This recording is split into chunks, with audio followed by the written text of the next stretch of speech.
Hey guys, welcome back to the channel. This is a story about what if Godlike Juubi Naruto Highschool DxD. Before I start, please support for more amazing content and do consider subscribing to my channel and share this video with your friends. This is written by LoDsIx and link in description and support writer. Let's start the video. Chapter 1. Prologue. Pain. Unimaginable pain. Such pain is being felt right now by one named Naruto Uzumaki. Why you say? Well, one will feel such pain when a sealing jutsu backfired on your face. Naruto Uzumaki. Number 1 hyperactive ninja. Child of prophecy. Reincarnation of a Serziches and Jinchuriki of the nine-tailed fox, Kurama. Well, that is, in a matter of minutes, that would be now Jinchuriki of the Juubi. That is, if he survives, that is. During the final battle between good and evil. Goddess versus mortal men. Naruto and Sasuke Uchiha was about to seal Kagaya Otsutsuki, the mother of Hagoromo Otsutsuki, the sage of 6 paths. When the sealing jutsu was about to seal Kagaya, the jutsu backfired on them and latched itself onto Naruto. Thus, his predicament right now. Ugh. Naruto. Hold on. Don't you die on me. Shouted Kurama. Hey Kurama, I can't, it hurt so much, said Naruto. God damn it, Naruto. You can do this. We can do this. I'll share your burden. I'll pull the Juubi into me. Just don't die. Then let's do this, Kurama. Right. Rayig. Outside of this, Sasuke, Sakura and Kakashi could only watch their blonde teammates scream into the heavens, unable to do anything but pray to Kami that Naruto could pull it through. Then the unthinkable happened. Naruto's chakra skyrocketed to unimaginable proportions. Sasuke, Sakura and Kakashi could feel the gargantuan pressure push them down emanating from the blonde. The very air they breathed was saturated with chakra. The skies then darken, the winds howl in anger, the very earth where they stand was shaking. And then silence. Their blonde teammate dropped to the ground with a loud thump. Sakura ran to Naruto, along with Kakashi and Sasuke. Sakura then turned over Naruto to his back and put his head on her lap before she used her mystical palm technique to check Naruto for any damages or abnormalities. To her horror, their blonde friend and teammate is dead. Darkness. Only darkness he could see. Not even his hands, feet or body he could see. Where am I? Why am I here? What the hell happened? You died, Naruto. That is why you are here, said a disembodied voice. I died. But Kurama. Me and Kurama, answered Naruto. Yes. You and Kurama. You saved them. You both saved the whole elemental nations from a fate worse than death. Heh. If he was here, he would be cursing his heart out. Knowing he saved the very nations that imprisoned him. Damn straight, answered a deep and thundering voice. Kurama. I'm glad you're still alive. I thought you'd be released now that I'm dead and all, said Naruto. Same here, Kit. But enough of this. Why don't you show yourself, 2 cents, said Kurama. Hagoromo Jiji is here? Asked Naruto, still can't see anything. My. Impatient as always, Kurama. And yes, Naruto. I'm here. And I owe you both an explanation, answered Hagoromo. Explanation? For what? Asked Naruto. For starters, the reason why you can't see is because your eyes are still adapting. And your body is changing, answered Hagoromo. Adapting? Changing? What do you mean? I'll explain it in due time. But first. Kurama, how are you feeling? Better than ever, 2-san. Better than ever, answered Kurama, feeling his newfound power coursing through his veins. Why? What's the matter with Kurama? Asked Naruto. Still trying to open his eyes.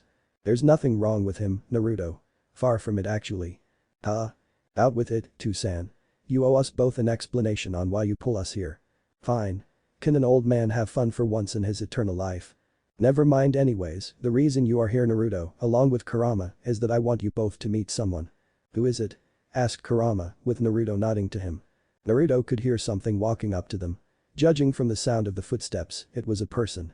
The said person stopped walking and then it spoke. Hello Naruto, Kurama. It's nice to finally meet you two in person. Hagoromo holds you both in high regards. Naruto raised an eyebrow, despite not being able to see anything for a while. Hi. Who might you be? Oh. Forgive me, Naruto. My name is God, former leader of the Judeo-Christian religion. God. Former leader of the Judeo-Christian religion. Father of the angels, fallen angels, and devils. Towering at 6'2", has deep sky blue eyes, alabaster white skin, and long blonde hair that was tied in a ponytail. He wears a white business suit with gold trimmings and gold tie. God. As in Kami. And what do you mean former? Asked Naruto. God could only chuckle before answering, close, but no. Just God. And former because, for the lack of better word, I died. Now that was a surprise. You died? How? God sighed tiredly before answering, war. War could do that to a person, even for the likes of me. Naruto was silent for a moment before an aura of maturity engulfed the blonde. He then asked explain. I like this kid, thought God, before answering, you see, it all started when I casted out the angels that opposed my teachings. My sons and daughters. My creations. They allowed themselves to be corrupted. Then came the angels who allowed themselves to fall from their sins. Hence the birth of fallen angels. The ones who fall from their sins are called fallen angels. The ones who I casted out for opposing me are called devils. He have this faraway look, before continuing, I thought we could live in peace, but their sins had grown into something worse. Pride, greed, lust, gluttony, sloth, envy, and wrath. Those 7 deadly sins grew so much in them, they could not control it anymore. Hence, the war started. His face was now a look of sadness and regret before he added, at first it was just us angels and devils. After years of fighting, the fallen angels joined the fray. During those years, the fallen angels called themselves the Grigori. Led by one of my fallen sons, Azazel. With the devils, they were led by the 4 great Satans. The war lasted for many, many years, until that fateful day. It was supposed to be me against my eldest son, but I didn't count on bringing the other 3. We battled for days. Trading blows after blows. Blades after blades. In the end, I won against them. But the wounds I gained from the fight were too great for me. After I transferred my leadership to my successor, I finally succumbed to my injuries. I'm sorry it had to go that way, God. But forgive when I say that, it was all your fault in the first place. I know. If it wasn't for Hagoromo, I wouldn't even think of it. That was my fault. So, why do you want to meet us? I'm sure meeting us isn't the only reason you're here, said Naruto. You're right, that's not the only reason. I'm here because I'm asking for your help in bringing peace into my world. Naruto was stunned. A deity was asking for his help. A fucking deity. Me? Why me? Of all the people in the world to choose from, why me? Because you, Naruto, is special. Believe it or not, you're incorruptible. You make friends wherever you went. Heck, you can even turn the ones who have fallen back to good. So that's why I chose you, Naruto. There's no one better than you. You're the key to make my world a better place. Naruto was in deep thought by this point. This is a once-in-a-lifetime opportunity. On the bright side, he could start anew in this new world. Sure, he has to gain new friends, not that it would be a problem for the blonde. But what about his friends here? Will he would be able to return? What about his dream of being Hokage? There's so much to think about and so little time. It's now or never. Leave, for the betterment of a new world. Or stay. There's only one question he would be asking, and that would be if I agreed to this, will I ever go back here in the elemental nations? I'm afraid not, Naruto. You would be staying there forever, not unless you mastered your powers, said Hagoromo, while looking at him with sympathy. Oh, Naruto looked down in sadness. He was leaving his home. His friends. His loved ones to a world that is needed of saving. A world that's in need of Naruto Uzumaki. I'm sorry, Naruto. You are the only one who could save this world from its own destruction. Which is why Kurama is here to accompany you on your mission to bring peace into this world. From that mere sentence, the blonde brightens up before he heard his partner and friend said, it would be my pleasure accompanying you in this new adventure, Naruto. Besides, this could be fun.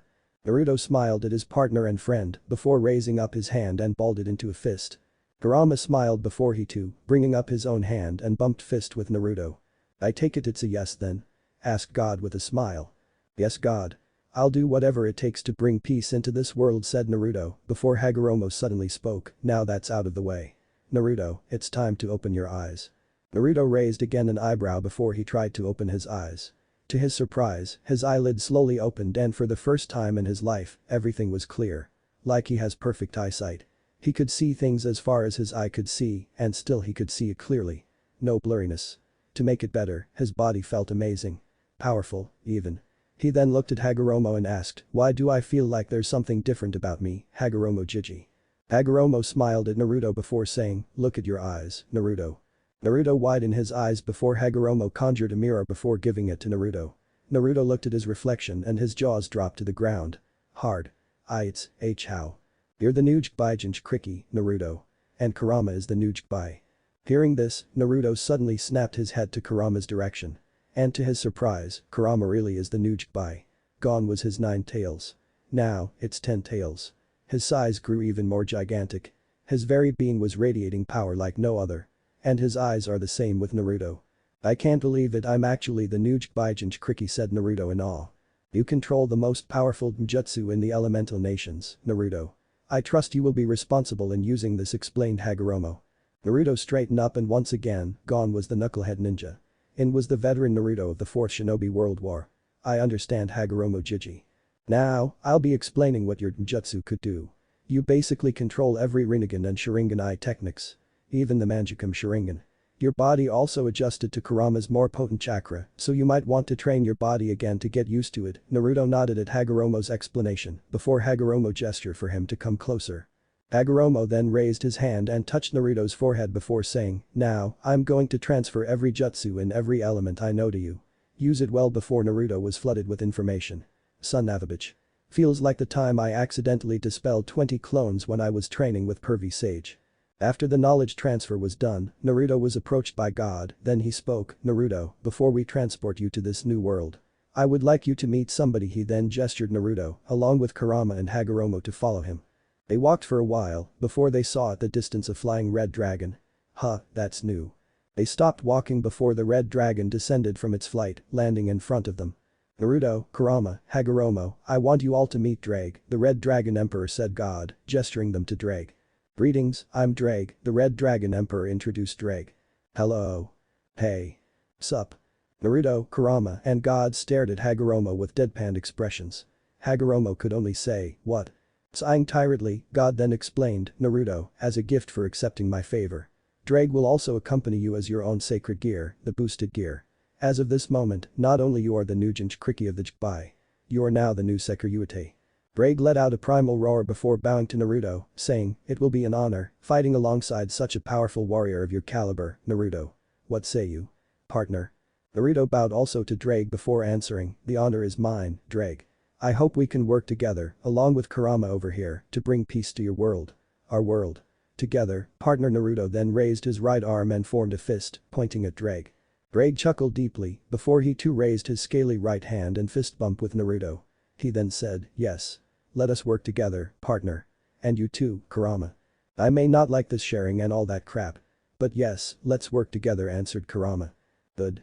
I'd rather have you both as friends rather than bickering amongst yourselves," said Naruto, to which Hagoromo and Kurama looked at him with raised eyebrows. "What?" said Naruto. "Oh, nothing, oh, nothing." God could only chuckle at the scene in front of him before straightening himself and said, "Now that you three are all acquainted, Drag, if you will." Drag nodded before he was enveloped with crimson light, blinding Naruto, Kurama, and Hagoromo. After the light died down, Drag has transformed into a red gauntlet with 2 yellow horns at the top and a green gem embedded at the back of the palm. God then picked up the gauntlet and gestured Naruto to put it on. Naruto walked up to God and picked up the red gauntlet before putting it on his right arm. "What now?" asked Naruto.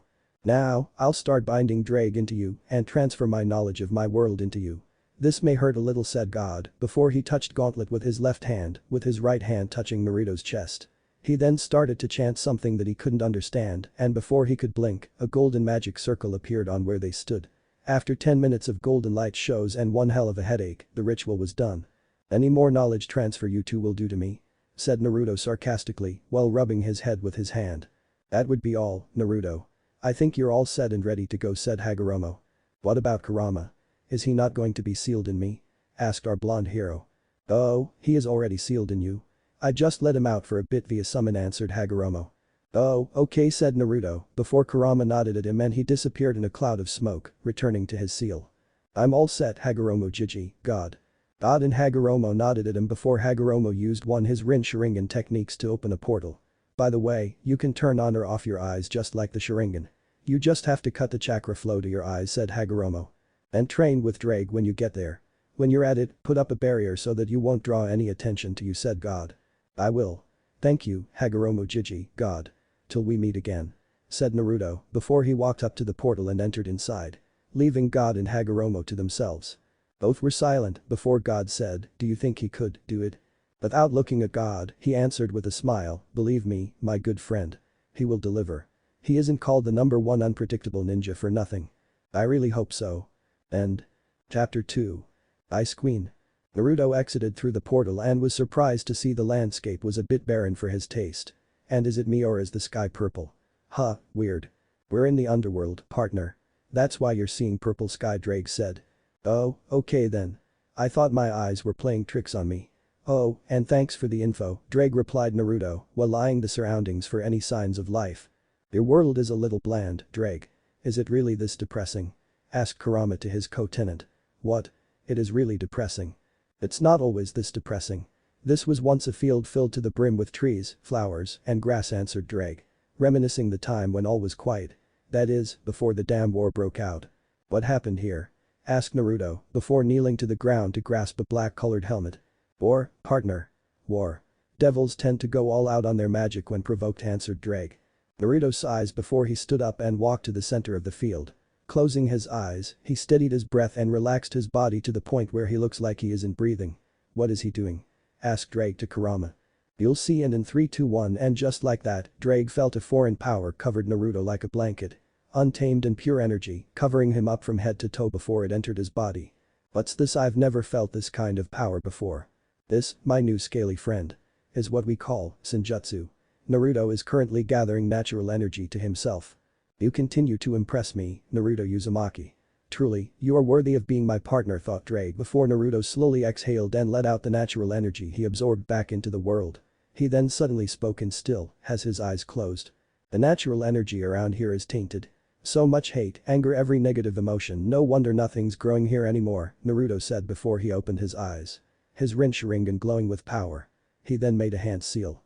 Tiger and then snake. Before he said the words that Drake will forever remember. Mokuten Hijutsu. Jukai Kantan. And the unthinkable happened. Trees, giant, green, trees sprouted up from the ground. From the very epicenter of it all, the trees sprouted as far as the eye could see.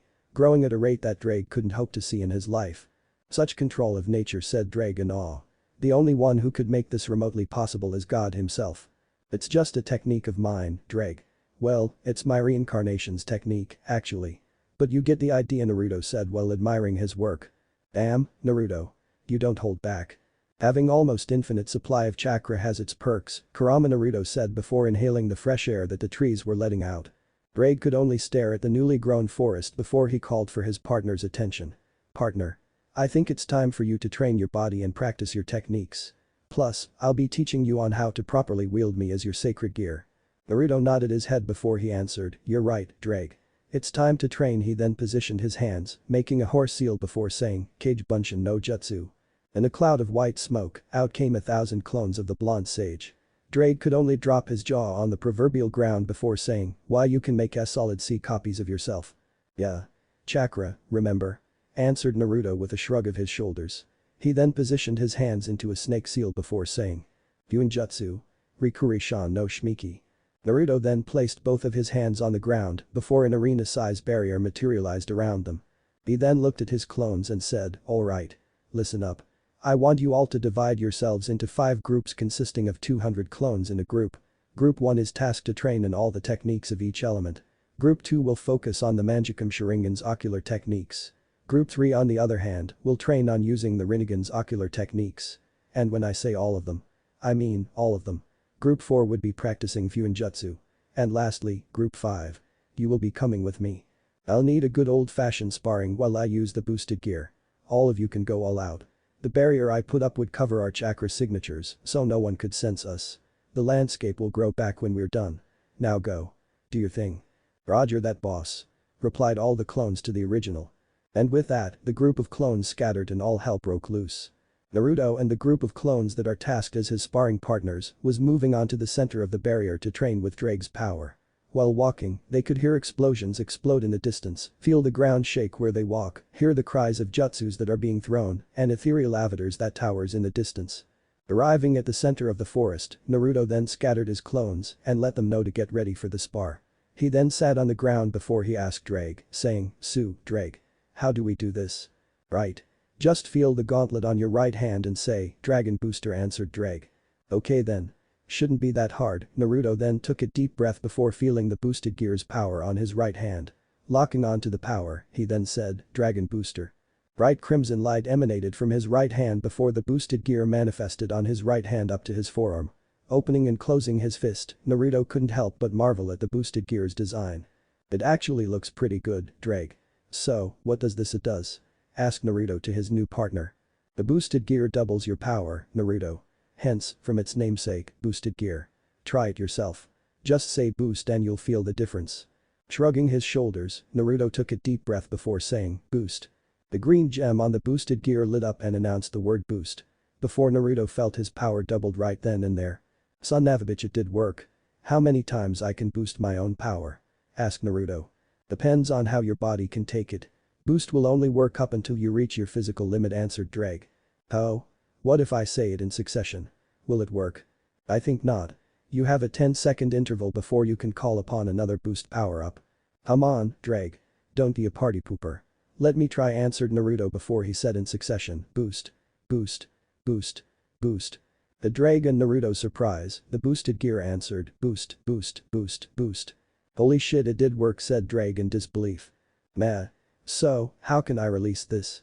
Oh, just concentrate on the collected boost and let it all out. Okay, then Naruto extended his right hand forward before concentrating on the collected boost on the gauntlet.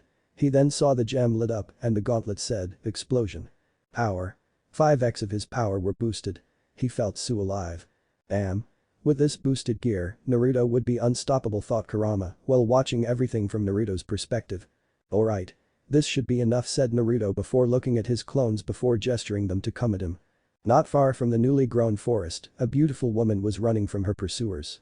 She has long silver hair, beautiful silver eyes, and a body that would make any woman go crazy with jealousy.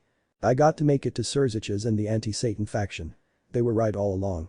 We're doomed if we allow them to continue on their reign of tyranny. Muttered the Silverette before she dogged a magic attack that came from one of her pursuers. Where are you going, you traitorous bitch? Resistance is futile.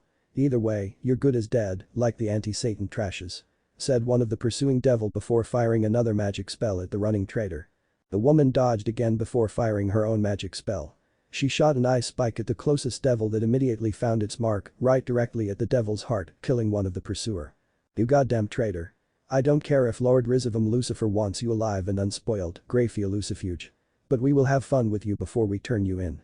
We'll be sure you'll be screaming our name after we're done with you, said the devil with venom and untamed lust within his eyes when he said her name. Graphia narrowed her eyes before she was suddenly blocked by a barrier made by the devils who were pursuing her. She gritted her teeth when she saw that they began to surround her on all sides, making her chances of escape from slim to none. Now, Graphia. What say we start our little session? Hehehe, said the devil with a laughter of perversion. Graphia could only steel her resolve before readying herself for the fight of her life. I'd rather die before you break me, asshole. And with that, the battle of Graphia's life started. She could only hope that someone would save her from a fate worse than death. While this was going, Naruto was busy fighting all his clones using the boosted gear. He was about to end one of his clones when he suddenly froze in mid-punch. The clone stopped also to eye their creator if he's okay. Boss, what's the matter? Asked one of the clones. I felt a surge of power. It's coming from the eastern end of the forest, answered the real Naruto while looking at the direction of the power surge. Do you want us to investigate the power surge, boss? No, it's fine. I'll do it myself. One of you should dispel so that the others know what's going on, said Naruto before running at the direction of the power surge. The clones nodded at the original before one of them suddenly spoke. You all heard the boss, one of us dispel, while the others continue on what the hell we're doing. Free for all everyone? Asked one of the clones. Oh? I'm game. Come on. Let's get this party started. Banzai. Graphia was tired. Exhausted even. She was littered with cuts and bruises, and her magic reserves is nearly depleted. The area was littered with ice and the broken and dead bodies of the loyalist devil that are dead set of having their way with her before they returned her to the four Satans. So, Graphia. Are you done yet? I admit, I'm impressed that you managed to cut our numbers in half. But I doubt you could still continue doing it while you're in your state, said the lead devil with a smirk. Graphia could only grit her teeth once again. And for the first time in her devil existence, she was afraid. Afraid on what will they do her. Afraid that her life would be reduced to a broken woman in a cage, waiting for the next man to have his way with her, over and over and over again. She summoned the remaining magic powers she had before two ice blades manifested on both of her hands. She assumed her battle stance and readied herself for the final clash for her freedom. She then launched herself at the closest enemy at breakneck speed before slashing the throat of the devil, dropping at the ground, dead. She then turned on her heels before slashing the eyes, then stabbing devil at heart, killing him. She brought up her hands in an X-like shape, blocking the sword swipe. She suddenly launched her leg backwards, kicking the assailant from behind before he could stab her. She then suddenly kneed the one in front her with such force on the stomach that the devil let go of his weapon in favor of holding his stomach. Graphia then reversed her grip on one of ice blades she had before stabbing it on the back of the head of the devil. She was about to attack the next devil she see when she was suddenly blindsided by the lead devil. She was then ganged up by the loyalist devil, disarming her before she was held down by 2 devil soldiers. I told you, Graphia. Resisting us is futile. And now, for the price of your traitorous act, the lead devil then walked towards her slowly. Graphia could only shake in fear on what was going to happen to her. Every devil around her were eyeing her with lust. Like a piece of meat, ready to ravage by savage men. She could feel the lead devil touch her face, then slowly, brought his hands down to her breast, then to the zipper that was holding her bodysuit close. She then felt the zipper slowly go down from her neck to her breast. Her eyes started to water before she closed them, waiting for the inevitable to happen. She could only thought, please somebody, anybody save me. Her prayers were answered. Boy.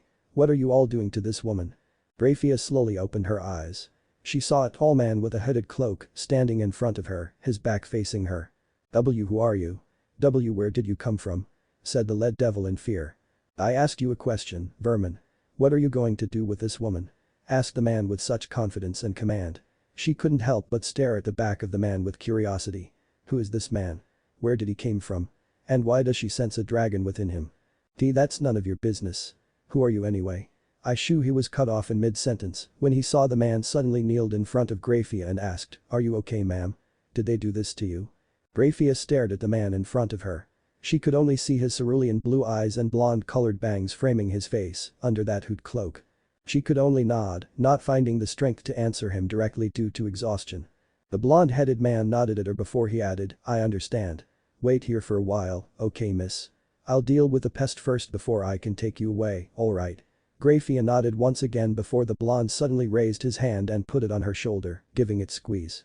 Graphia felt her heart warmed a bit at the gesture, but she didn't give a thought about it. The man then stood up and turned on his heels to face the lead devil, face to face. Alright, it's either we're doing this the easy way or the hard way.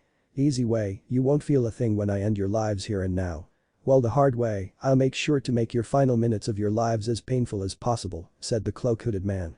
The devils blinked simultaneously before they laughed at the cloak-hooded man in front of them, before the hooded man spoke again, you have some guts, butting in on our business, asshole.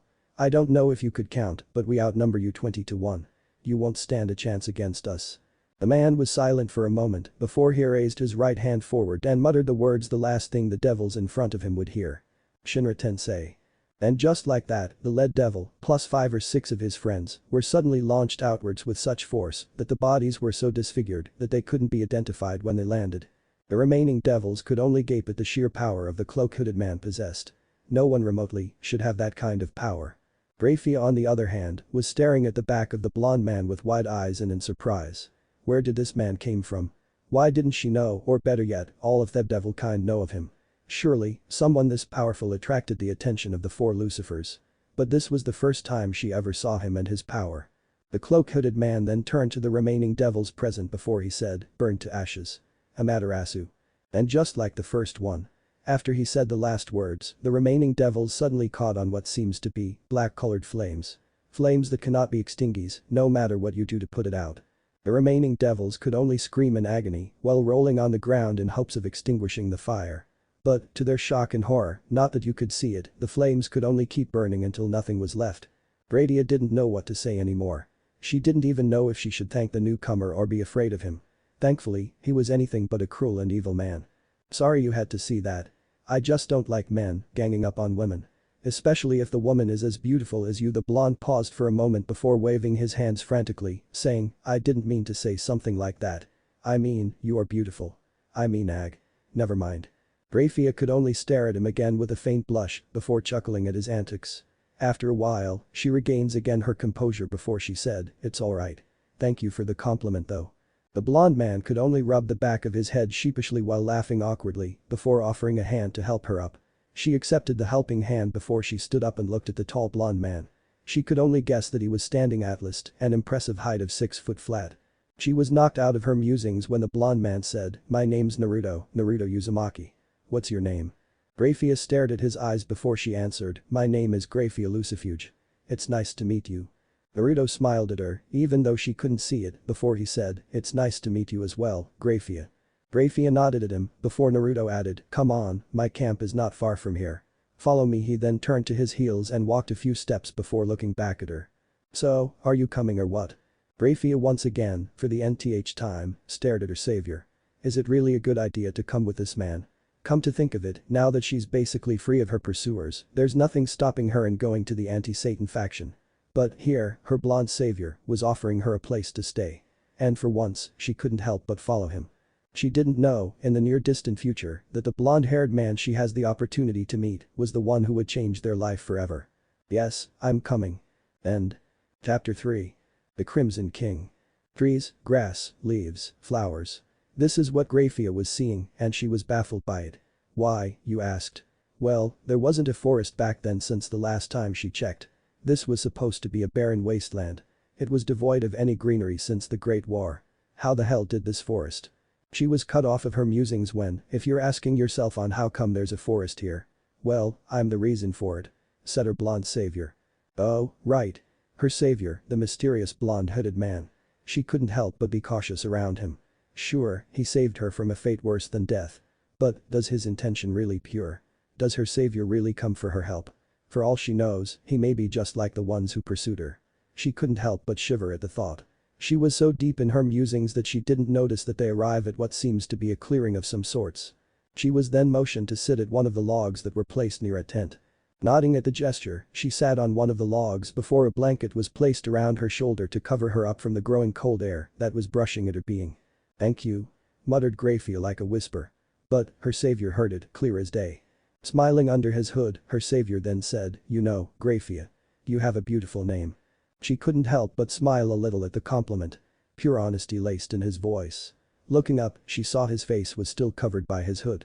She was consumed by her curiosity of her hooded savior, so she asked the question that was plaguing her mind, Naruto, was it? Can I see your face?"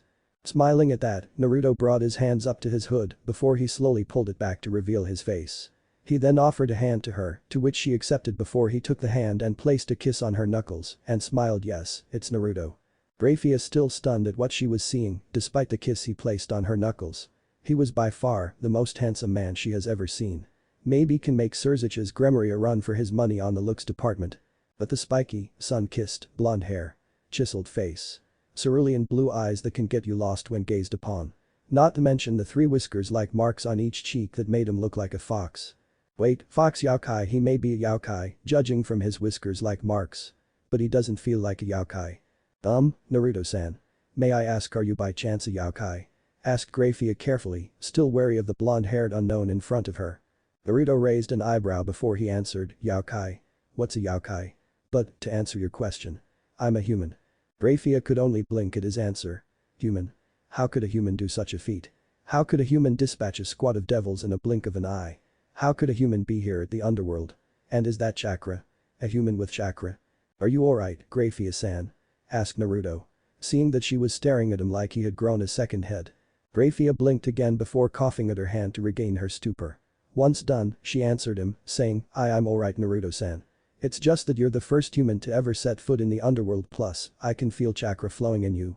Well, I'm not your normal kind of human. I'm a special case. Answered Naruto with a smile before his face changed into a serious expression, asking, if I may ask, why were those devil pursuing you? Did you escape or something?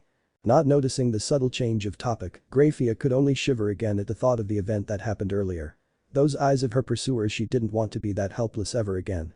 I was defecting. I found out what our leaders planned on doing with our race. They would sacrifice every devil, our every own life, just for the sake of continuing what our original leaders envisioned. I was a fool to follow them. Serziches was right, said Graphia, clinging on the blanket like a lifeline. Naruto gritted his teeth on what he heard. God was right, this world was really in need of saving.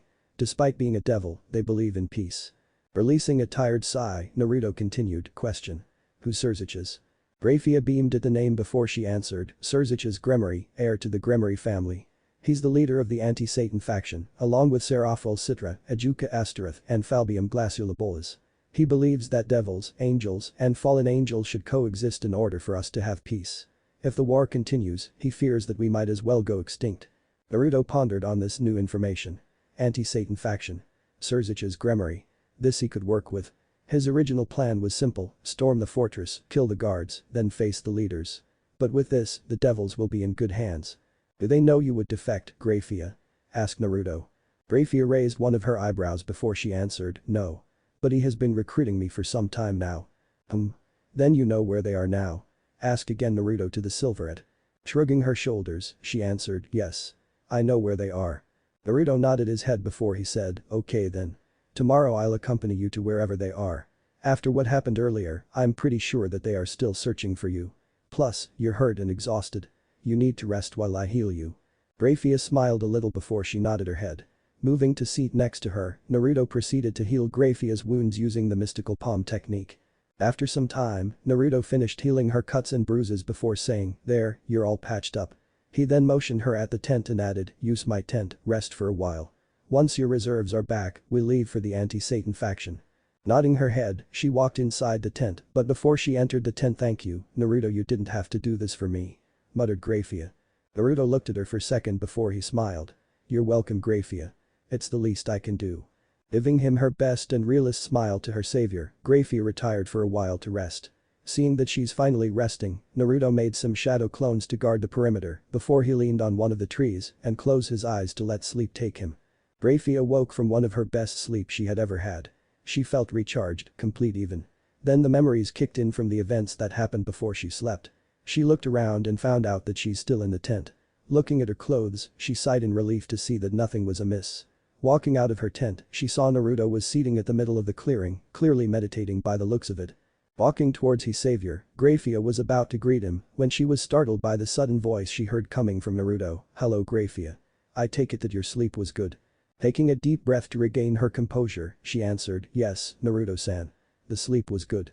Suddenly, she felt an overwhelming feeling of warmth wash over her. She looked at the source and found out that it was coming from Naruto, who apparently was exhaling his breath. Standing up from his seating position, Naruto then faced Graphia when suddenly she asked, what was that? Naruto rubbed the back of his sheepishly before he answered, sorry. I was meditating and I subconsciously gathered natural energy around us. Had to release it. Graphia could only gape at what she heard. A human. A human that can utilize Senjutsu. Who the hell was this person? Not only that he has chakra, he could even gather natural energy. Senjutsu, you can use Senjutsu, muttered Graphia, still staring at him with her mouth still agape. You know Senjutsu? Asked Naruto. Graphia could only nod her head at his question. Naruto could only chuckle nervously. Okay, I think I broke her. You did. Both of you, shut up. Graphia regained her composure before she asked, who are you really, Naruto-san? Smiling at her, he gestured her to follow him before he answered, I'll explain in due time, Graphia. Right now, let's head for the anti-Satan faction base. Graphia narrowed her eyes at him before she answered, fine. You'll explain it to me when we get there. Yes ma'am. Naruto said with a two-finger salute. To which Graphia smiled at his antics. Good. Now, would you follow me please? It's a long walk ahead. Said Graphia before she walked past her savior. Naruto shook his head before he followed after her. In a room where only a single source of light was the only thing that was illuminating the room for the occupants, 4 individuals were having an emergency meeting. And by the looks of it, it wasn't good. The first person was handsome man with a shoulder-length crimson-red hair and blue-green eyes, with an appearance of man in his early 20s. His name was Serziches Pity, son of Serziches Pity and Vanellina Pity, and heir to the Pity family. Next is a beautiful woman in her late teens with black hair tied into twin tails and purple eyes. Her name is Serziches, heir to the Pity clan. Next is a bewitchingly beautiful and attractive young man appearing in his early 20s with light blue eyes and green slicked back hair. His name is Ajuka, heir of the Asterisk family. And last, but not the least, we have a tall man whose head is completely bald, has grey eyes, and appears to be in his early 20s. His name is Falbium Glaciolabolas, heir to the Glaciolabolas family. Not only these 4 are the strongest among anti-Satan faction, they are also the 4 leaders of the anti-Satan faction. With Serziches being the strongest among them all. What are we going to do now, Serziches? Our line of defense is broken, our fortress is being sieged, and it's only a matter of time before they breach the main gate. Explained Ajuka to Serziches. I know, Ajuka. I know. We were caught off guard by their attack last night and it left our forces in ruin. Answered Serziches with a sigh. To top it all off, we are outnumbered by a large margin. We can't face an army of 20,000 loyalists with our army of 5,000. It's suicide. Said Falbium while leaning at one of the walls in the room. Did we call any reinforcements? Asked Serafel while biting her thumbnail. Yes we did, but they are days away from here. They won't make it in time. Answered Ajuka. Then we need to hold our defense. We need to give everything we have for us to survive this. Said Serziches. Then let's do it. Reinforce the walls and the main gate. We, at any circumstances, don't let the enemy breach that gate.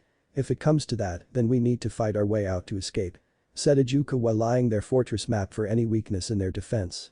"Alright, now we." Serafal was cut off in mid-sentence when one of their subordinates suddenly entered the room frantically, saying, "The gate has been breached. The loyalist has entered the courtyard." "Shit. Son of a bitch. Damn it," said the three men, while Serafal narrowed her eyes. Serziches then suddenly barked his order, saying, "Alright. Calm down. Gather every able body and meet us in the courtyard. Have the civilians use the escape tunnels while we fight our way out of here. That'll serve as a distraction for the civilians to escape." "Sir, yes sir. It will be done," said the soldier before he turned on his heels and ran to fulfill his lord's order. Serziches looked amongst his friends before gained a serious expression. "Whatever happens, stick together. We'll survive this," Serziches said. The three friends nodded at Serziches before the latter walked out of the room, followed by his three friends into battle. They could only hope for a miracle to happen. Naruto and Graphia walked for some time in the early hours in the morning until it was noon. Stopping only when they needed to rest for a bit or take a water break. While they were at it, Naruto explained to her where he came from and why was he here while they were traveling. Naruto first started his tale at the Fourth Great Shinobi World War up to the sealing of the Juubi into himself, resulting in his untimely death. But instead of passing on to the afterlife, his soul was pulled by his ancestor, Hagoromo Otsutsuki. His ancestor then explained to him that he already fulfilled his prophecy in his old dimension and now, there is a world in need of him. After some time, he agreed to his ancestor and proceeded to make a new body for him, passed everything he knows to him as a gift before transporting him here in the underworld. To his ire, she called bullshit on that. To which it earned a twitching eyebrow from Naruto. Can you blame her? For all she knows, it could be bullshit. Let me get this straight. You're a revived hero from your dimension that was entrusted a mission from your ancestor to go here and save it? Asked Graphia while still leading her blonde savior to the anti-Satan faction. Yup, said Naruto, popping the P at the end. And not only that, your remade body is much more durable and stronger, plus your ancestor bestowed upon you every jutsu he knows on each of the 5 elements in your dimension, including mastery on very affinity. Ehu. Sounds about right. Answered Naruto with a shrug of his shoulders. Plus, you have the eyes of the primordial god that grants you the visual prowess of 2 of the 3 great Dojutsu in your dimension. Actually, make it 3. Just found out earlier that I can also use my eyes like the Byakugan. Answered Naruto. Graphia stopped walking before looking back to look at Naruto, saying, Byakugan. Naruto stopped also before answering, like I said, it's one of the 3 great Dojutsus in my dimension. Byakugan or all-seeing wide eye gives the user an almost 360 degrees diameter field of vision, with 1 blind spot at the back of the neck. The Byakugan also allows the user to extend his or her one's range of vision and see through solid objects. Graphia suddenly stopped on her tracks before looking back to gaze upon him. You do know that you are overwhelmingly powerful, Naruto-san. Yes, I know. Answered Naruto simply with a shrug of his shoulders. Well, it's a good thing that you grow up to be the man you are right now. Said Graphia with a smile. Why is that? Asked Naruto. Genuinely curious on her answer. Because with great power comes with great responsibility. And as far as I can tell, you embodied the word. Responsible. Answered Graphia with a smile. Thank you, Grey. Naruto suddenly stopped in mid-sentence and gained a serious look on his face when he felt an enormous amount of magic emanating from their destination. Graphia noticed his sudden behavior change and asked, what is it, Naruto-san? But the blonde didn't answer her. Unknown to her, he was having a conversation with his 2 tenants inside of him.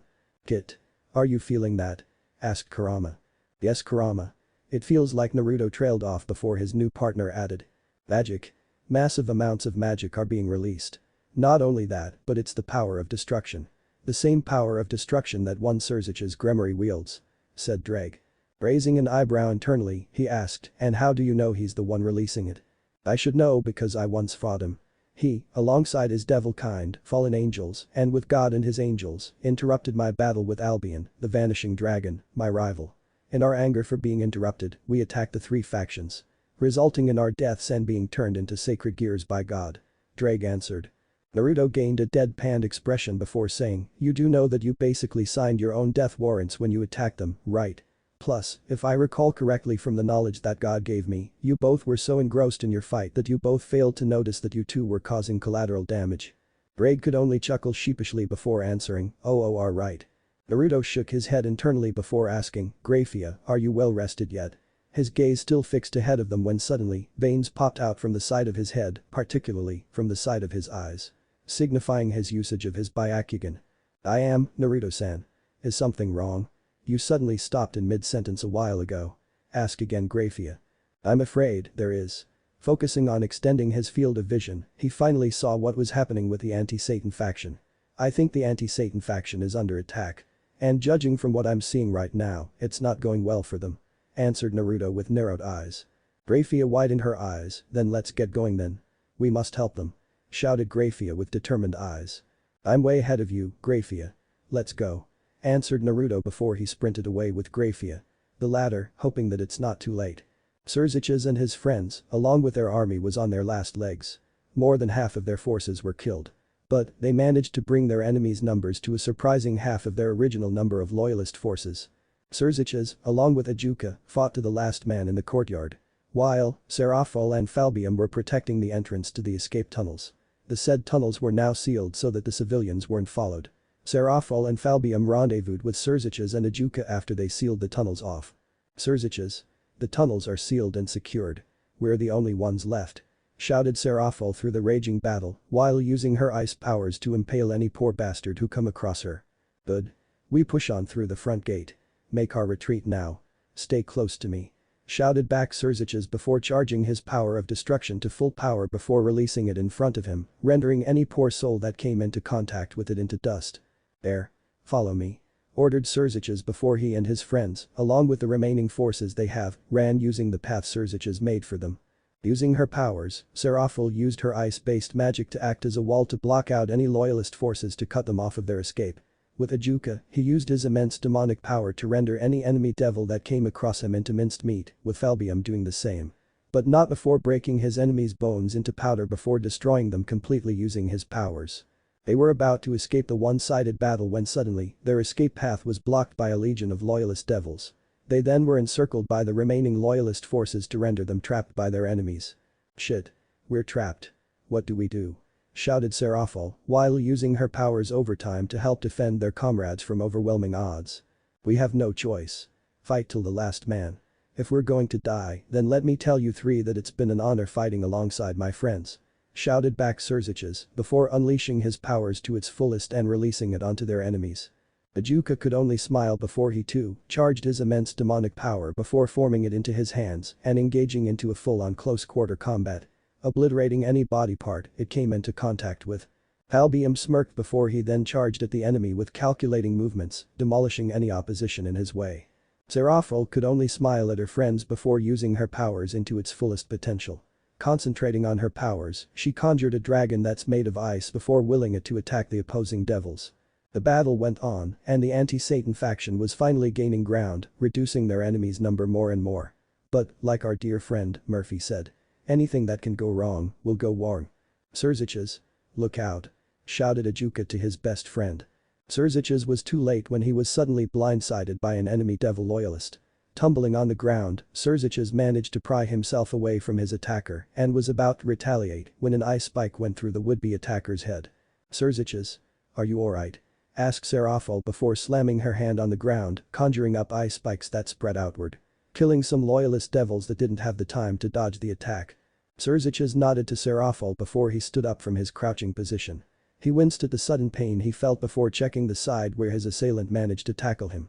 He found a dagger, lodged in his side. Serafal widened her eyes before Serziches removed the lodged dagger, not before wincing again in pain and removing the said dagger. Son of a bitch. That hurt. Here, let me stop the bleeding. Said Serafal before using her ice magic to freeze the stab wound. Serziches gritted his teeth in pain again. That really fucking hurt. Removing her hand from his wound, she nodded at her work before saying, there, all done. Thank you, Serafal-chan. Said Serziches before standing up. Albeit, slowly. His two other friends regrouped with him before Ajuka suddenly spoke. Serziches. Are you alright? Serziches looked at his best friend before answering, yes, I'm fine, Ajuka. What's the situation? Ajuka looked at him grimly before answering, to be honest. We're practically making our last stand. Serziches could only stare at him for a minute before shifting his gaze around them. He saw the loyalist devils were closing in around their position, and judging from the number of magic circles that were conjured up and pointed right at them, their time is almost up. Closing his eyes and releasing a tired sigh, he said, alright then. If we're going down, we're taking a lot of them with us. Ajuka, Serafal, and Falbium could only nod at him before they formed a circle, and all of them were back to back from each other.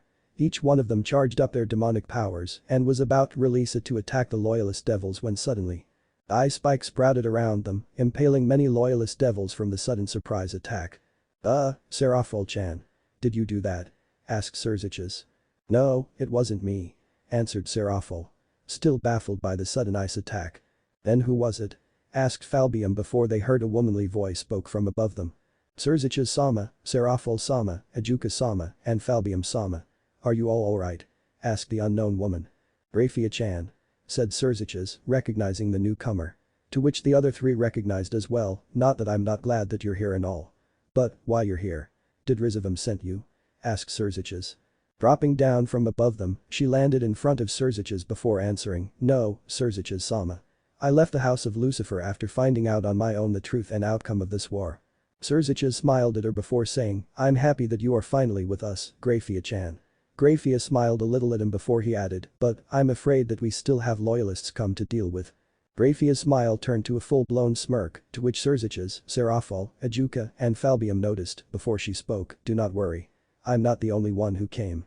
Serafal raised one of her eyebrows before she said, then where is your calm? She was cut off in mid-sentence when she saw one of the loyalist devils got close and was about to stab Graphia from behind. Look out. Shouted Serafal. Time seemed to slow down for the four friends. They were all certain that the silver-haired woman was going to die if they didn't stop the loyalist attacker. To their surprise, the silverette still has her smirk plastered on her face despite the incoming attack on her person. Serziches was about to attack the loyalist who was about to stab Graphia when suddenly Serziches, Serafal, Ajuka and Falbium widened their eyes when a cloaked figure suddenly appeared in front of the would-be attacker and grabbed the attacker's hand in a vice-like grip. I wouldn't do that if I were you. The cloaked figure then proceeded to crush the offender's hand, making the loyalist drop his knife. He then let go of the crushed hand before using his other hand to bury it to the devil's stomach. If you look closely, you could see the hand threatening to emerge from the other side of the devil's back. He removed his buried hand before grabbing the back of the devil's head and slamming it on the ground, burying the head, along with half of the devil's body with such force that the ground that the head was slammed into broke apart, forming wide cracks all around from the epicenter and forming one big dust cloud. All in all of this was done in mere seconds. Earning him wide eyes and jaw drops from the four leaders of the anti-Satan faction and also with Graphia. Removing his now bloodied hand from the literally man-made crater, the cloaked figure asked, are you alright, Graphia? While eyeing the surrounding enemies one by one. Glancing at her savior, she answered, I'm alright, Naruto-san. She looked at the three of the four leaders of the anti-Satan faction before her eyes locked onto Serziches. Specifically, the wound that was frozen on his side. Though one of the leaders of the anti-Satan faction is wounded. Added Graphia. The four future Maous of the Underworld raised their eyebrows. Who is this Naruto? What house is he from? Is he even friendly? Is he really here to help them? Why can't they read his power or even his demonic energy? Many questions were popping out of their heads, especially Ajuka. But for Serziches, the only question that's circling in his head is, why is he with Graphia? The cloaked figure nodded his head before he parted his cloak to unsheath what seems to be a chikudo from his back and holding it in a reverse grip. Assuming his stance, he spoke, understood. Get them out of here, along with the rest of the rebels, Graphia. I'll hold them off while you all escape. He was about to spring into action when one of the leaders suddenly shouted, are you insane? There's still thousands of them here. How in seven hells are you going to accomplish that? Naruto glanced at the one who spoke and he found out that the one who spoke was a beautiful woman, easily on par on the looks department against Graphia. Instead of the cloaked stranger answering, it was the silverette who answered for him, do not worry, Serafal-sama. She glanced again at her savior, smiling a bit, she added, not noticing the narrowed eyes of Serziches when she smiled a bit, he is well capable of. Naruto nodded at Graphia before he shifted his gaze back to the loyalist devils, Kurama, we're up. Drake, you'll sit this one out. Don't want them to find out about you being my sacred gear yet. Drake nodded, I understand, partner. You still haven't finished training also, using the boosted gear before Kurama answered, are we going to use our new form? Yup. This would be a perfect opportunity to try out our new cloak, Kurama said Naruto while grinning. Kurama also grinned before answering, well then, let's do this, Naruto. Naruto internally nodded to his new partner before closing his eyes. Feeling his chakra in sync with Kurama, Naruto started gathering nature energy around him. Serziches, Serafall, Ajuka, Falbium, and even Graphia once again widen her eyes at the feeling they are experiencing, as well as what they are seeing as well. As for the fighting around them, they too stopped what they were doing in favor of looking at the cloaked figure and the power he was releasing in the air. Naruto gained a dark crimson aura that buckled the ground where he stood. The aura then formed what seems to be 10 tails of a fox, swaying back and forth lazily. Removing his hood with one hand, everyone saw that his hair has same color just like his aura and was standing end to end. The hair also looks to be like it has a mind of its own, dancing like the fire from a bonfire in a camp. His facial features on the other hand was different. In the eyes of Graphia that is. His whisker-like marks looks to be more defined than ever.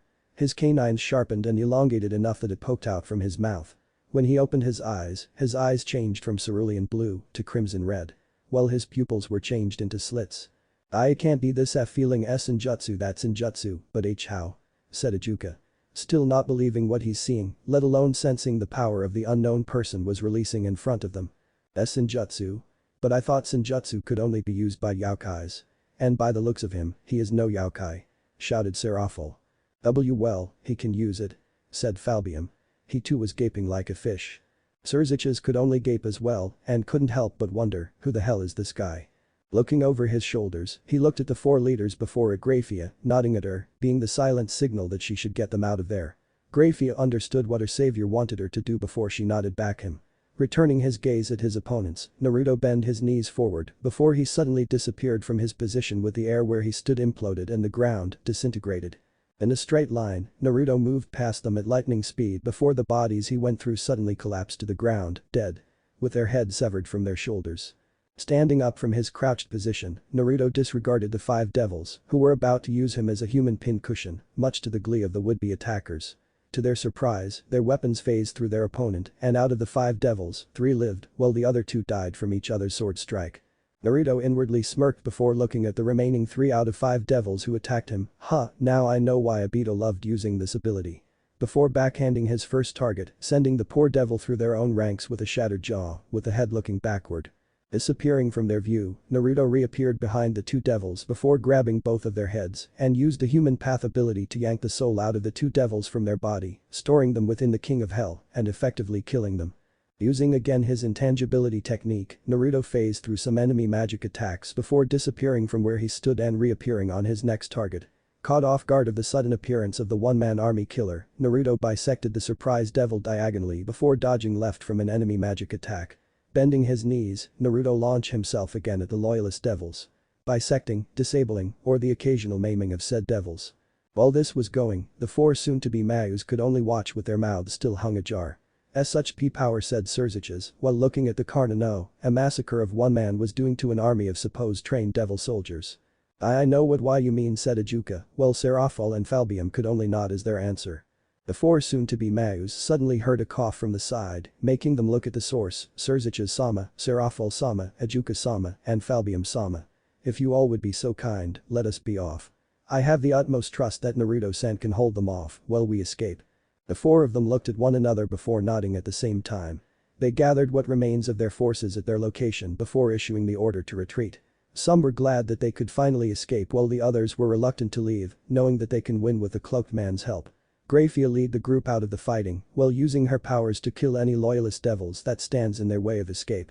Serziches and Ajuka formed up on Graphia's side and started helping her with the job of clearing the way of enemies. While this was going, Serafall and Falbium was ushering their comrades to follow Graphia, Serziches, and Ajuka. Once all of their forces are following their friends and the maid, both Serafall and Falbium followed after them. The loyalist devils spotted the retreating traitors and proceeded to try and cut them off from the leading group. Serafall was caught off guard by a stray enemy spell that elected a stone wall in front of her, effectively isolating her from the group. Falbium, who was the closest to Serafall, was about to assist her, was suddenly cut off as well by overwhelming odds. Serafall saw this and cursed under her breath that she was cut off by any means of escape. Looking from side to side, she saw that she was outnumbered 100 to 1, and by the looks of her would-be attackers, she saw the lust-filled look on their eyes and was ready to overpower her in sheer numbers. She was about to attack them when suddenly, she saw that her would-be attackers' looks turned from lust into horror, and then she felt an overwhelming feeling of warmth and comfort behind her. Like she felt that nothing will happen to her at that moment. Looking over to her shoulder, she saw the towering form of the guy that was with Graphia, standing right behind her and glaring daggers at her would-be attackers. "Are you okay? Did they do anything to you?" asked a cloaked blonde man. Feeling nervous all of a sudden, Serafal answered, "Why yes, I'm fine." Glancing at her, he nodded before returning his gaze back at the enemy. "What's your name, miss?"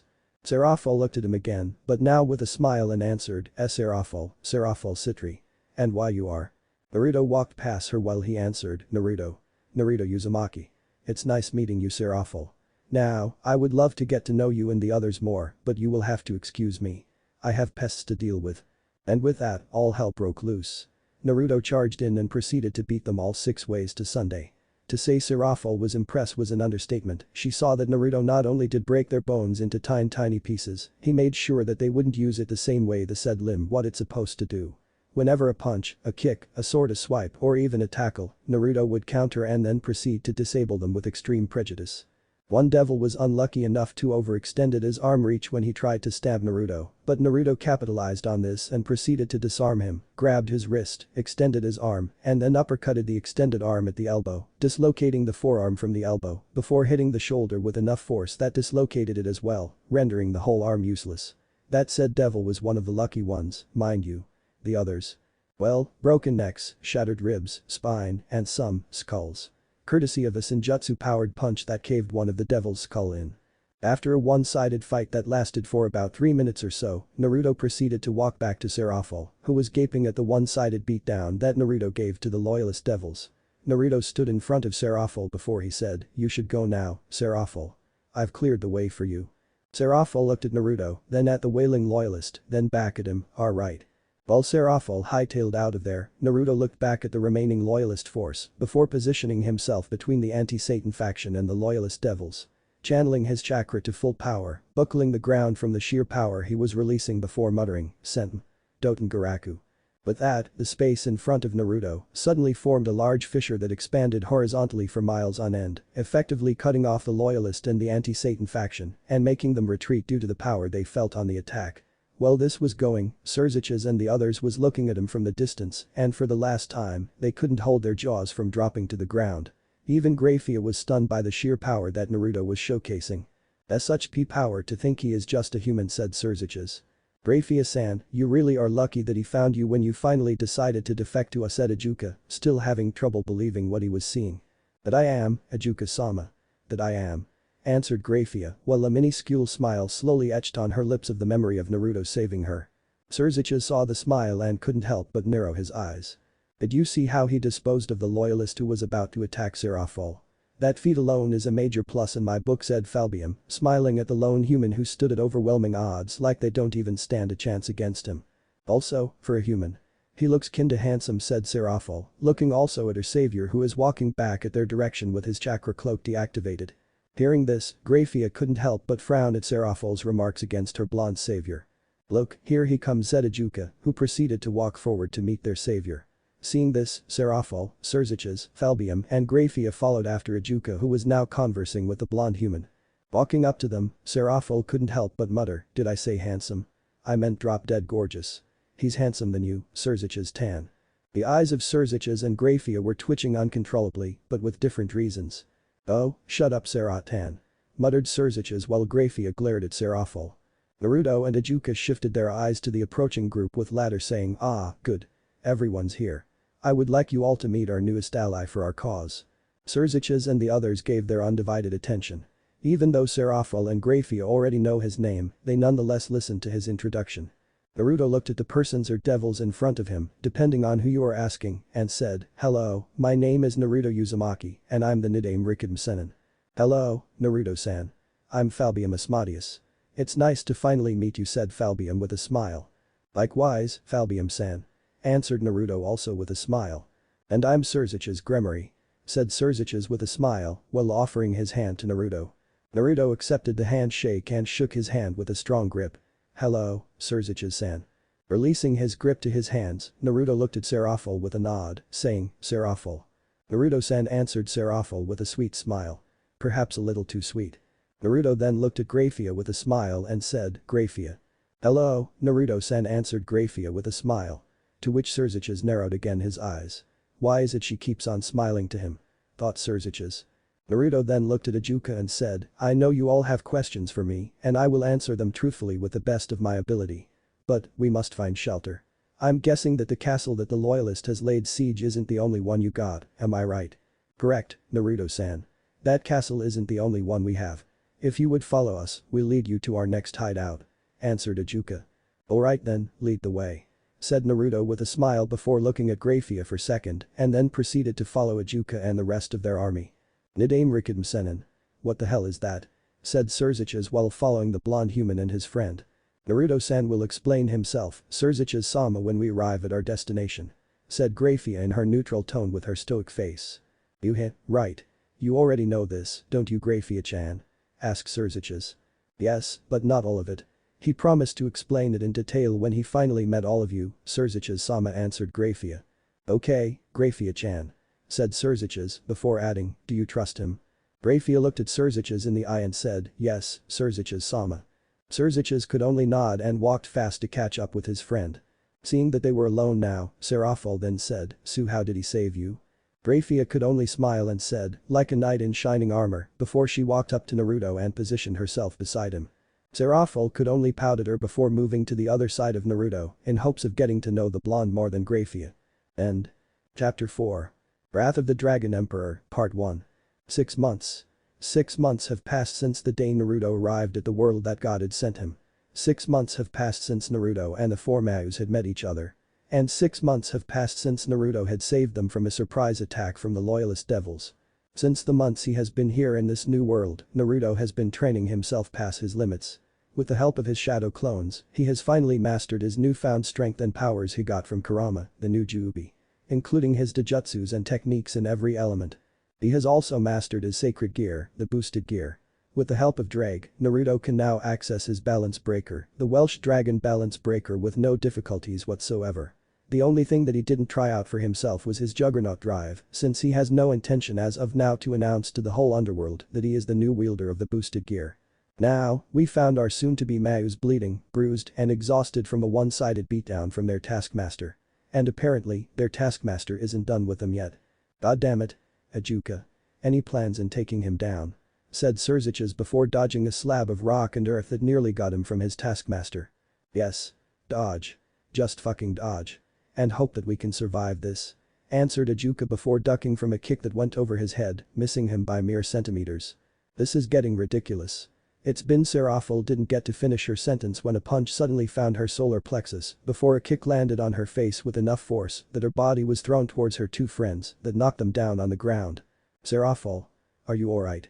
Shouted Falbium before he was blindsided by a lightning-powered lariat that sent him onto the ground before his attacker proceeded in kicking him at the side that sent him to his 3 friends that was slowly getting up from their one-sided beatings. Their taskmaster is none other than Naruto Uzumaki, who was grinning ear to ear while walking up to them slowly. Hey Naruto. Come on, man, it's been 3 hours since we started our 4-on-1 spar. We're running on fumes here. Said Serziches pleadingly while sweating furiously on what their taskmaster plans on doing to them. Naruto stopped walking.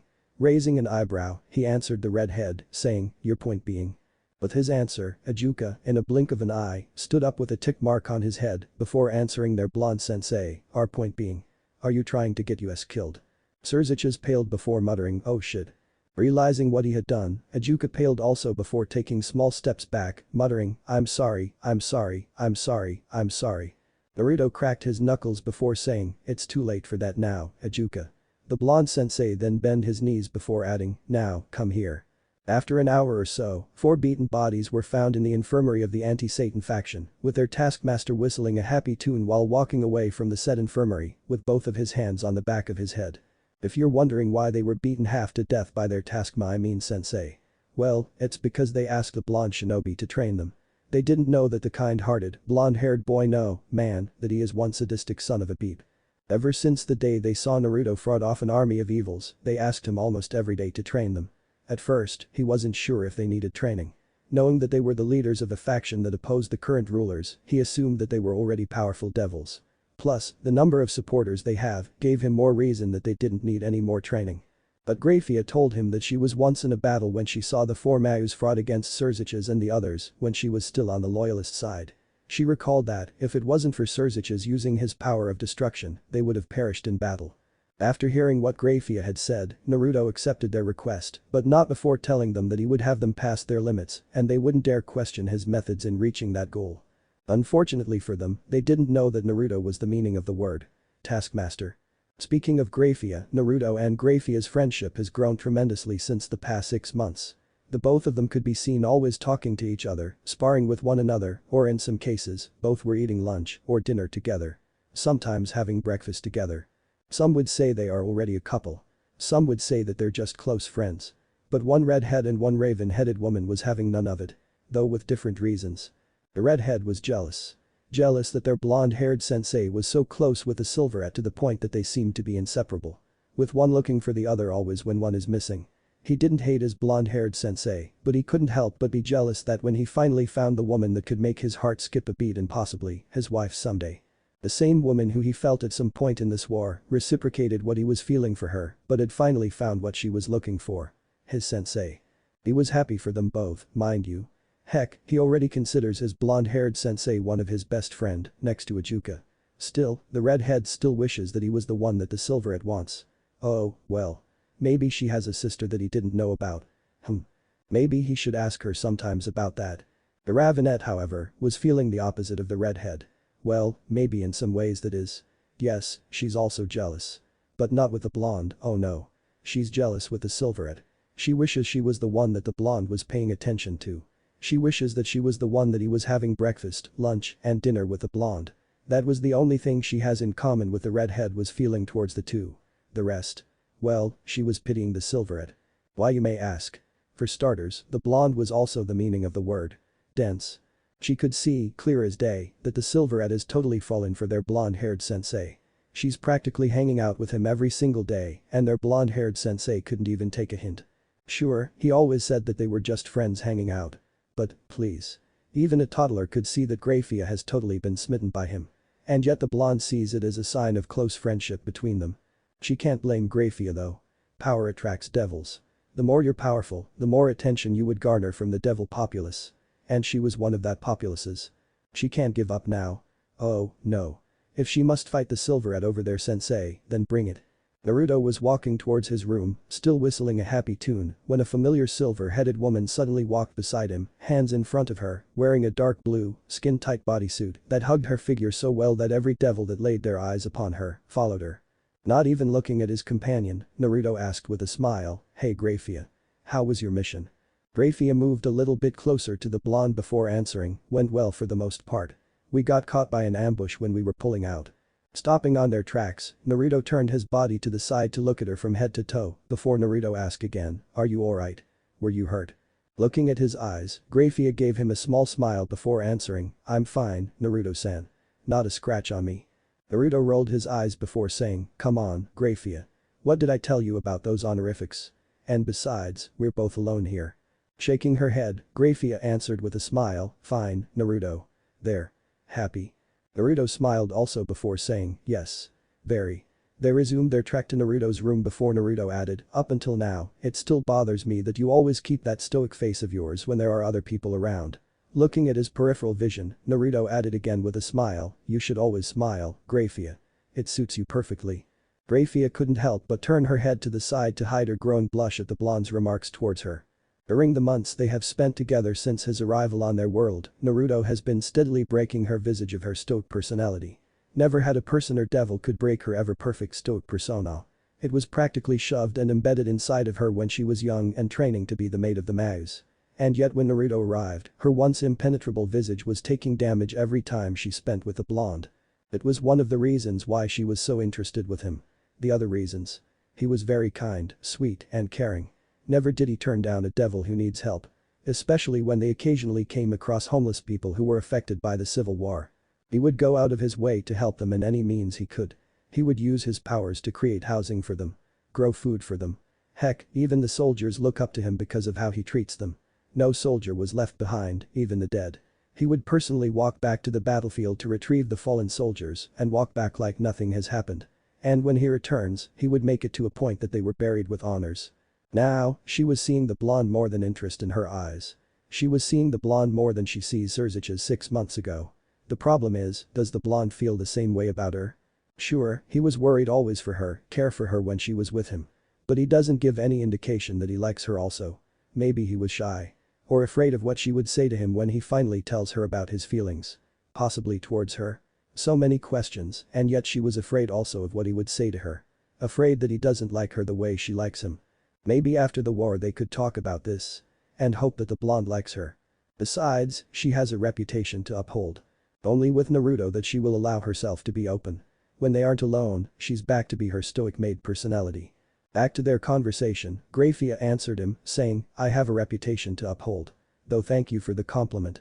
And you're the only one who's allowed to see me like this, muttering the last part to herself. Naruto shrugged his shoulders before answering, hey, just saying. After a few minutes of walking, the both of them arrived at the blonde's room before the latter added, so, dinner later tonight. My treat for your mission success. Graphia smiled brightly at him before answering, sure, Naruto. Same time. Naruto nodded his head before saying, yes, same time. The Silverette nodded her head before answering, okay. See you later, Naruto. Yeah, see you. Said Naruto before entering his room to take a bath and maybe take a nap before their dinner.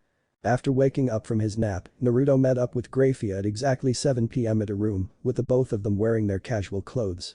With Naruto, he was wearing an orange zip-up long sleeves, turtleneck shirt with the zipper reaching up to his neckline, with black trimmings on the ends of the sleeves and shirt. Black pants that reached past his knee, that was paired with black sandals that reached up to his pants. With Graphia, she was wearing a white form-fitting V-neck shirt that left a sizable amount of cleavage for anyone, mostly for Naruto, to see, paired with a dark blue jacket. Black skin-tight pants that accented her hips and legs really well. And white stilettos. Walking out of their base, Naruto led Graphia to one of their favorite restaurants in town. The two of them proceeded to order their chosen food after they were seated at their reserved table, courtesy of Naruto. The food, as always, was delicious. Paired with great company, good wine, and funny stories, safe to say, the pair's night was just only starting. Heard that you beat your students again to an inch of their life again. Said Graphia after drinking her wine with a smile. Naruto chuckled before taking a sip from his wine as well before answering, I wouldn't say an inch of their life, seeing that she has one of her eyebrows raised, Naruto added, alright, fine. They were beaten to an inch of their life, but that was at the beginning. I swear. Graphia gave him a deadpan stare before answering, right. Just what I thought. And you healed them a while ago when you brought them to the infirmary, correct? Naruto slumped his shoulders, looking down before answering, yes, looking back up to her, he added, you know, it still surprises me that you know what I did and what I will do. A faint blush formed on her cheeks, but she beat it back down before smiling at him and answered, I just know you that well, Naruto. Naruto chuckled before smiling at her and said, that you do. Then, a waiter came with desserts. Not just any desserts, but it was Graphia's favorite dessert. Tiramisu. To which Graphia's eyes widened a bit before Naruto added with a heartwarming smile, and just like you, I just know you that well too, Graphia. Graphia's cheeks colored pink when she saw that smile of his. Rather than controlling the heat that was forming on her face, she let it form. She took a bite of her favorite dessert and couldn't help but sigh in contentment, savoring the flavor that was the food of the gods. To her at least. Naruto chuckled before taking a bite of his slice of tiramisu also. He was about to talk again to Graphia when two soldiers walked up to them and spoke. Naruto-sama, Graphia-sama. Serziches-sama request your presences immediately. Naruto and Graphia nodded their heads before Naruto paid for their meal and followed the two soldiers back to their base. While on their way, Naruto asked the two soldiers, so, any of you know what's going on? The soldier on the left answered, I believe we have a new mission, Naruto-sama. Serziches-sama is gathering the generals and leaders of their battalion. Naruto nodded before looking at Graphia, saying, it looks like we're mobilizing again. Maybe I should talk to Serziches about not letting you come to this mission. You just came back from one.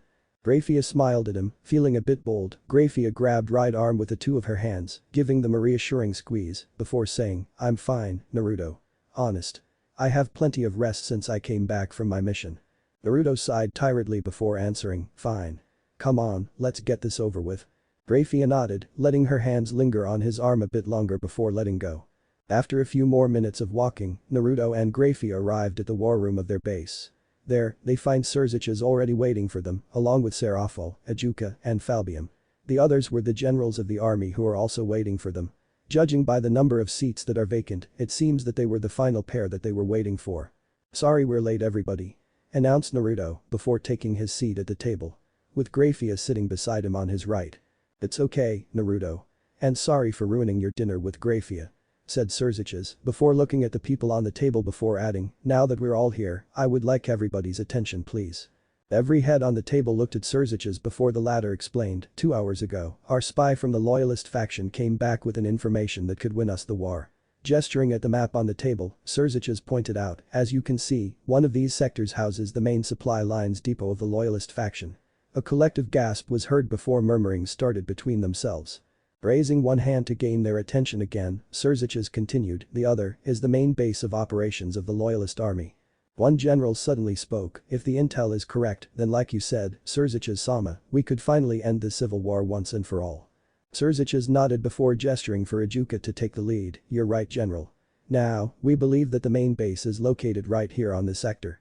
Pointing at the one on the right of the two highlighted sectors.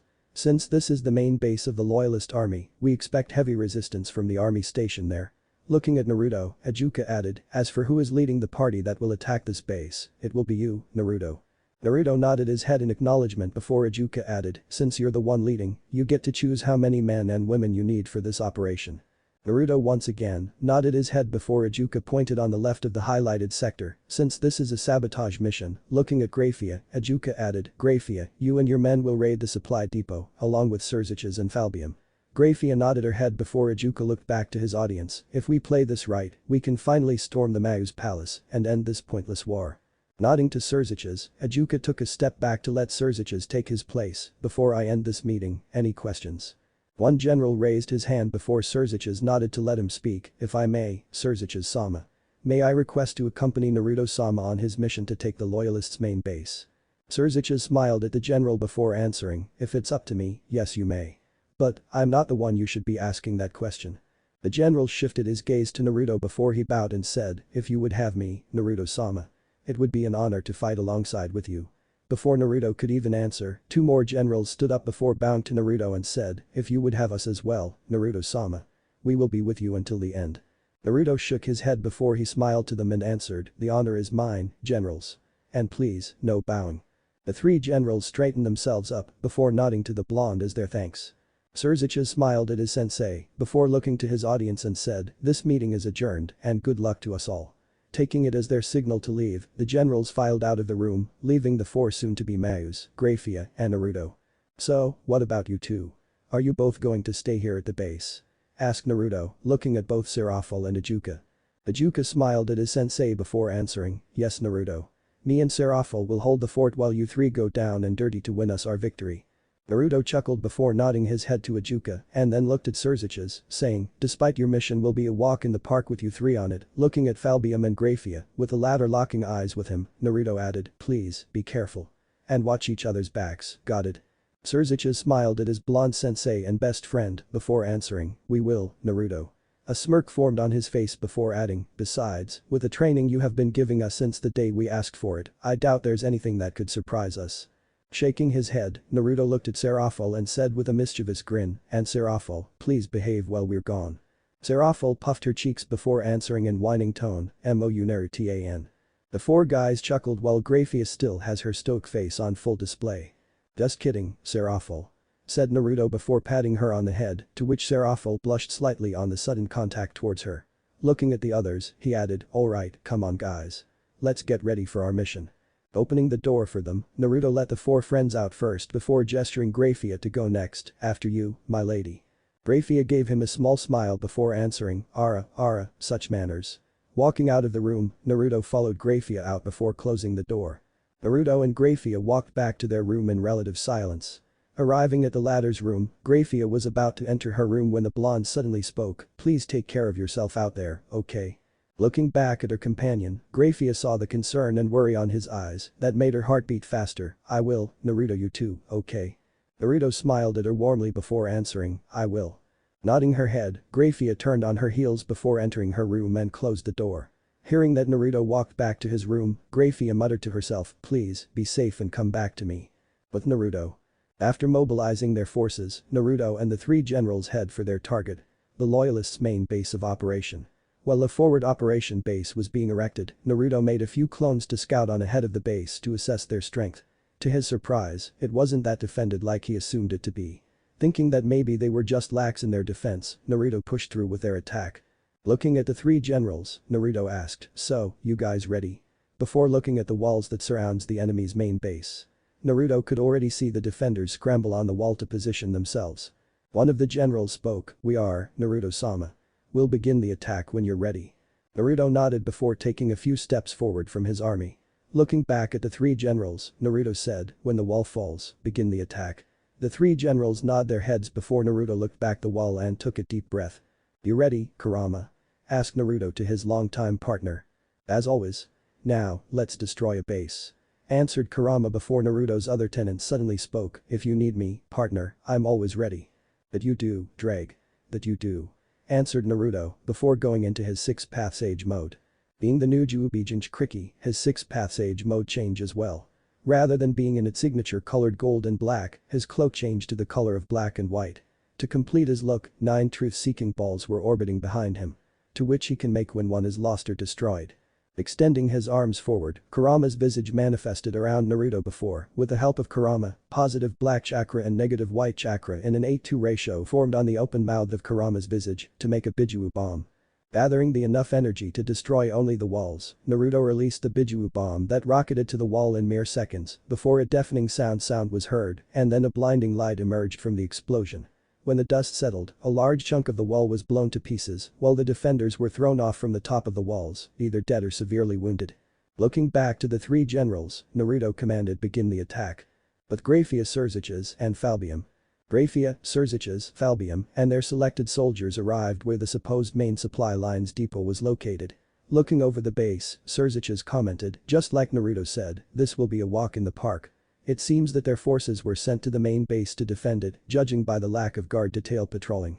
Looking where the supplies were held, Falbium stated, "And there's our target over there," pointing where he was looking at. Graphia and Serziches looked at where he was pointing before Falbium added, "Serziches, you and Graphia take some of our men and destroy that depot, while I'll take the rest and act as decoys."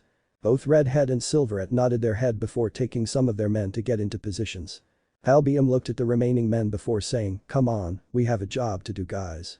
The collective "Yes, Falbium-sama" was heard before he led them to the far side of the base to start their operation. Back with Naruto. Naruto led his forces inside the base with considerable resistance coming from the loyalist devils.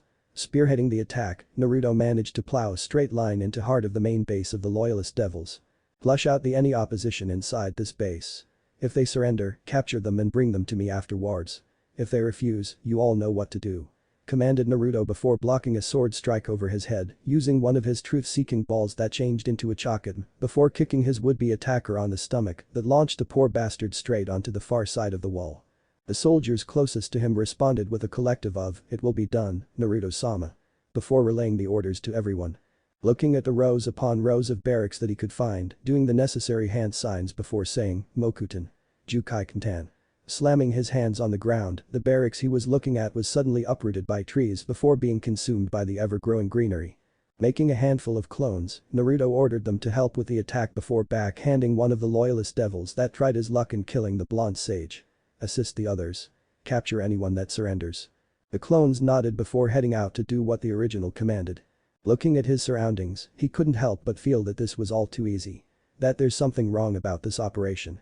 Almost as if they are walking into shaking his head to flush out those train of thoughts, Naruto proceeded to disarm, maim, kill, or dismembered any poor saps that was over in their heads in thinking that they could take down the blonde sage. Unknown to him, he wasn't the only one who is feeling that there's something wrong with all of this and they are walking into a trap. With Graphia and Serziches. Graphia, Serziches, and a handful of their soldiers have finally managed to infiltrate the supply depot. Minutes of their insertion, Falbium begun his attack on the far side of the base to focus their attention on him so that Serziches and Graphia's team could infiltrate without any opposition.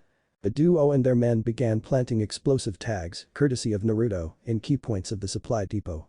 All they need to do after planting the explosives was for them to activate any of the seal, preferably the nearest one to the exit, before the timer on all the planted seals will begin before it will explode. While they were planting the explosive tags, Graphia, as well as Serziches, couldn't help but feel on edge. Like this was all too easy for them to accomplish. If they were honest to themselves, they felt that they were in someone's trap.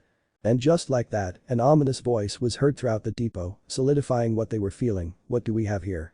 We have traitors in our midst." Serziches and Graphia narrowed their eyes before muttering at the same time, Rizivum Liven Lucifer.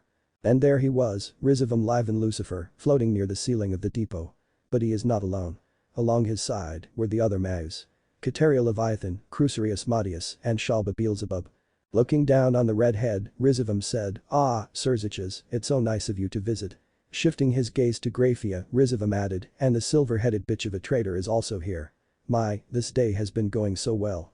Serziches, Graphia and the others got into their battle stance before the former spoke, "Rizivum, please. Let's end this now. If we continue this, there will be nothing left of our race." Rizivum could only chuckle darkly before answering, "Bah. Save me from your pacifistic way, Serziches.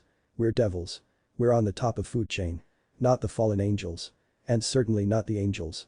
If we combine our forces now, we could rid the world of angels, fallen angels, or any race that's not devils. The survivors will be slaves. We will rule them, Serziches. We will rule them." Serziches sighed tiredly before saying, "You're a madman, Rizivum." Rizivum smirked darkly before answering, "I take it as a compliment." Suddenly, the door of the depot was blasted inward before Falbium and the remaining men he have ran towards them and spoke hastily, "Serziches, it's a trap. All of this is a trap. The bulk of the army that's supposed to be at the main base is here." Falbium was cut off when Serziches suddenly spoke without looking at him, "I know, Falbium." Raising an eyebrow, Falbium followed where Serziches was looking before his eyes widened when he saw the four Maous hovering near the ceiling. "Shit," muttered Falbium. Rizivum and the other Maous dropped from their hovering position before landing on the floor. Looking at Serziches' group, Rizivum said with a smirk, "What now, Serziches? Your trap. There's nowhere else for you to go." Serziches narrowed his eyes before he spoke to his men, saying, "All of you, retreat. We're going to hold them and cover your escape." One of their men suddenly shouted, "But, Serziches Sama." He was cut off by Falbium, saying, "No buts, soldier. Go. We got this." The soldier was about to answer back, but the glare from Graphia was enough for them to hightail out of there. Raising one eyebrow, Rizivum said, "Oh. What's this? Are you going to fight us, Serziches?" Serziches didn't answer. But he flared his power of destruction to make his point, along with Graphia, who made flared her own ice magic, making the room drop a few degrees every passing second, and Falbium, who released his demonic energy to the maximum. Rizivum sighed before motioning for the other Maous to power up also. Looking at Graphia, Rizivum said with an evil smirk, saying, "Oh, by the way, Graphia. Your sister misses you so much." Serziches and Falbium eyes widened before looking at Graphia. Graphia's ice magic suddenly spiked after hearing what Rizivum said, freezing anything from where she stood before shouting, "What did you do to her?" Rizivum's smirk widened before answering, "Oh, nothing much. Since the last time our resident interrogator visited her down on the palace's dungeon, she's been sleeping cozily for some time now. And that did it." For the very first time, every control that Graphia had on her emotions broke before rushing at Rizivum in hopes of impaling him. Serziches was about to stop her from attacking, but Graphia was faster than him, thanks to Naruto. "Graphia. Wait." Looking at Falbium, he added, "Come on, Falbium. Let's help her." Falbium nodded before rushing the four Maous with Serziches. Rizivum and the other Maous dropped to their battle stance before saying, "Come. And let's get this party started." And all hell broke loose after that. "We have taken the base.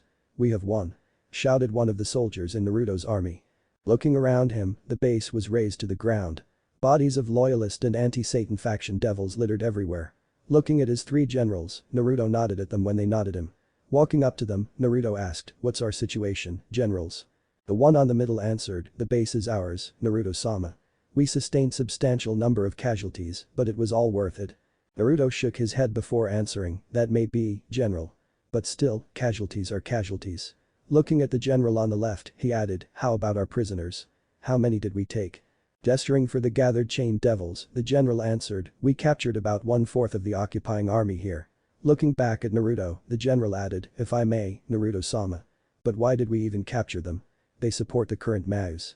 If they were the ones attacking, they wouldn't even take us prisoners if we were defeated." Naruto looked at the prisoners before answering, "Simple, general. They were forced in fighting this pointless civil war." Gesturing for the general to look back on the prisoners, to which the general did, Naruto added, "Look at them in the eye and tell me that you can't see it in their eyes that they didn't want any of this." Looking back at the general, Naruto added once more, "That's why I offered them to surrender. To give them a chance to escape this hell of a war." Looking at the dead loyalist, Naruto concluded, "The ones who fought us, those are the ones who support the current Maous. Those were the ruthless, vile, and scum of the devil race." The three generals were flabbergasted. The three of them didn't know that there were devils in the army of the loyalists that didn't want to fight. That wants to join them in the fight against the current Maous. If it weren't for Naruto-sama, they would have slaughtered them all. They wouldn't have spared them no quarter. As one, they thought on the same time that if he was a devil and rule alongside Serziches and the others, they would follow him. They will be loyal to him. And they wouldn't have it any other way. Naruto was about to order them to pack up and return to base when a soldier suddenly ran up to him out of breath. Naruto recognized the soldier as one of Graphia's lieutenant in her battalion that attacked the main supply depot of the loyalist devils. Remembering his name, Naruto asked, "Kenji, what are you doing here? Aren't you supposed to be with Graphia, Serziches and Falbium to attack the supply depot?" Taking a deep breath, Kenji relaxed himself before answering distressingly, "Naruto-sama. It was a trap. The supply depot, the intelligence, everything. It was all a trap." Naruto gripped his shoulder before saying, "Slow down, Kenji. What do you mean? What's going on?" Looking directly on Naruto's eyes, Kenji answered, "It was the Maous, Naruto-sama. All four of them, they were waiting for us." Widening his eyes, Naruto looked at the three generals and said, "That means this base, they turned the base into one giant bait for us. They took the gamble that at the very least, Serziches, or one of the leaders of the anti-Satan faction will lead the attack on the depot." Looking back at Kenji, Naruto asked, "Where's Serziches? Where's Falbium?" Tightening his grip on Kenji, to which Kenji grimaced at the force of the grip, Naruto added, "Where's Graphia?" Taking a deep breath, Kenji answered with a downcast look, We were ordered to retreat by Serziches-sama and the others, they hold them off for us to escape." Releasing his hold on Kenji, Naruto focused on sensing Serziches and the others. But to his horror, he couldn't feel them. "What the hell? I can't sense them." One of the generals spoke, "Oh no, if Kenji speaks the truth, then it's the work of Kateria Leviathan." Naruto tightened his fist, unconsciously releasing some of his power that was so dense and concentrated that the very ground he stood shattered before shouting, "Son of a bitch." Looking back at the three generals, Naruto added, "Generals. Hold the base until I returned. I'll be going to support Serziches and the others. You three are in charge now." And just like that, Naruto disappeared in a swirl of crimson lightning. Making the three generals and Kenji hope that Naruto arrive in time.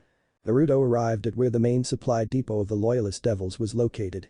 Looking over the base, could see that almost all of the soldiers that was occupying the depot were converging on the main supply depot.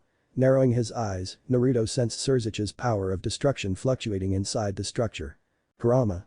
We're up," said Naruto to his longtime partner. Nodding his head, Kurama answered, "Let's go."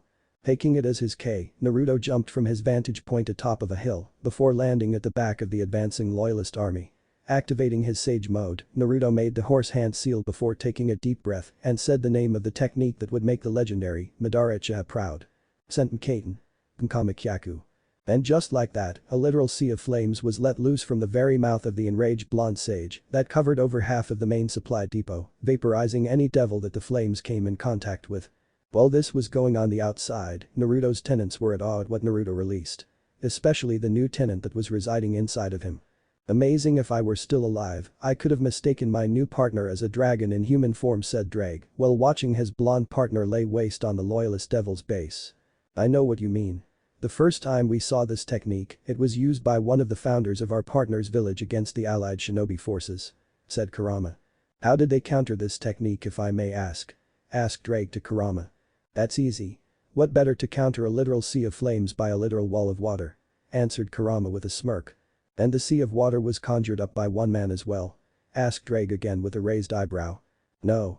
It took almost 10 shinobis that mastered the technique that can conjure up a wall of water," answered Kurama. Drake was about to answer Kurama as well, but was cut off when the latter suddenly spoke, "He's done. Now, to take care of the remaining pests." Drake nodded before shifting his gaze from Kurama to what Naruto was seeing and continued to watch what the dragon's new partner would do next. Back on the outside, Naruto was running towards the depot while dodging, parrying, or slicing any poor bastards that was brave or stupid enough to attack the blonde sage in hopes of stopping him. Dodging to the left, Naruto backhanded the offender using his right hand with such force that the devil that attacked him flew straight to the next devil that was supposed to attack him next. Twisting his body, Naruto followed through with a spin kick that hit the next attacker on the face, breaking the offender's neck on the process. Grabbing the drop sword by the recently dead devil, Naruto sliced the neck of the closest loyalist devil before using Gakken to absorb the incoming spell attacks. After absorbing the casted spell against him, Naruto extended his arms out sideways before muttering, "Kakudai Shinra Tensei." Literally like the name suggests, instead of pushing anything at the direction the user wants, it expanded from the epicenter where the user stands, uprooting and destroying anything from a 1 kilometer radius. Paying no mind at the destruction around him, Naruto continued his run to the main depot. He entered the depot and was about to confront the Maous when he saw a familiar red-haired devil lying on the ground, beaten, bruised, and bleeding. With some of the loyalist soldiers scattered around them, dead. Looking ways away from Serziches, Naruto found Falbium with the same injuries as Serziches. With the same amount of bodies he took down before passing out. Taking a knee, Naruto put his right hand on Serziches' forehead before using Omnipton to heal him from his injuries. Making another Seal-less clone, Naruto nodded to his clone before doing the same thing with Falbium. Serziches stirred from his unconscious state before his eyes snapped open, his power of destruction swirling around him, and was about to attack the person right beside him before his eyes widened when he noticed it was his sensei and close friend who was beside him. Serziches averted his gaze towards Naruto before the latter asked, "Serziches, I'm here. What happened? Where's Graphia?" Serziches balled his fist when he heard the last question. Still not looking Naruto's eyes, Serziches answered, "Rizavum. Rizavum and the rest of the Maous happened. We held them off as much as we could but the three of us, against them we could do only so much." The blonde was silent. Serziches could tell that the blonde was angry. No, he was livid. But it was not directed at him. Then his sensei asked again, "Serziches, where's Graphia?" Mustering the courage to look at his sensei, Serziches looked at Naruto on the eyes before answering, "They took her, Naruto. They said she will pay for her crimes, and they will have her sister watch what they were going to do to her." For a moment, the blonde was silent. Naruto just looked at Serziches, but the latter could tell that he wasn't focusing on him. His blonde sensei then closed his eyes before the very ground he was sitting on cracked and the whole complex was shaking. Serziches, for the very first time, almost faint by the sheer force and killing intent that his blonde sensei was releasing. Even Falbium, who just woken up after healing from his injuries, felt that he was going to black out again from what Naruto was releasing. After a few more seconds, the shaking stopped and both Serziches and Falbium could breathe again after the feeling of their sensei's unbridled, unfiltered killing intent. Naruto then stood up from his position before turning on his heels and walked out from the depot. Serziches and Falbium looked at each other before the both of them ran to Naruto to catch up with him. When they caught up with him, the former asked, "Naruto, where are you going?" Without looking, Naruto answered that made both Serziches and Falbium feel a cold ran up to their spines. "What should I have done the moment I arrived in this universe?" Both Serziches and Falbium looked at each other before Serziches asked again, "You mean he was cut off when Naruto suddenly spoke? I stayed my hand in finishing this war in favor that you four will be the ones who will finish this by training you four to surpass the current Maous." The two friends looked down in shame when they thought they failed their sensei. But was surprised when Naruto added, "And I'm proud to say that it was all worth it." Serziches, as well as Falbium, tightened their fist before the latter spoke, "But we failed. We let them get away with Graphia." Naruto shook his head before answering, "You may have been beaten, but in return, you both also saved your men." The two of them widened their eyes before the blonde added, "All of your men safely got back." The blonde stopped walking before looking back at them, adding once again, "Both of you didn't notice, but it took them hours before they reached me and told me what was happening." Both Serziches and Falbium widened their eyes before the former stuttered, "Why you mean we were fighting for hours?" Naruto nodded his head before explaining, "The both of you held on for hours before you both passed out. Not only did you fraud against 4 Maous, you also fraud against some of the soldiers that entered the depot." Serziches looked at his open hand. They were fighting for hours. Never in his life did he imagine he could fight the 4 Maous, as well some of their soldiers in the span of hours. Serziches shifted his gaze to look at Naruto, he then bowed his head from his waist in a 90-degree angle before saying, "Thank you sensei." Falbium followed his example and said the same thing as Serziches, "Thank you as well, sensei." Naruto gripped her shoulders before making them stand straight and said with a smile, "You're welcome." His face gained again a serious look before adding, "Serziches, you both gather the rest of our army and rendezvous on the main base we attacked earlier." Serziches nodded before he smiled and said, "So, it's time?" Naruto nodded before answering, "Yes. They leave me no choice but to act." Turning on his heels, and Naruto was about to leave when he suddenly added, "We're ending this war once and for all." And just like that, he disappeared within a swirl of crimson lightning. Serziches looked at Falbium before saying, "I don't know about you, but I almost feel sorry for the 4 poor bastards." Almost. Falbium raised one of his eyebrows and asked, "Why is that?" Serziches could only shook his head at his friend before answering, "If you were always awake and not sleeping your ass off, you would have noticed it by now."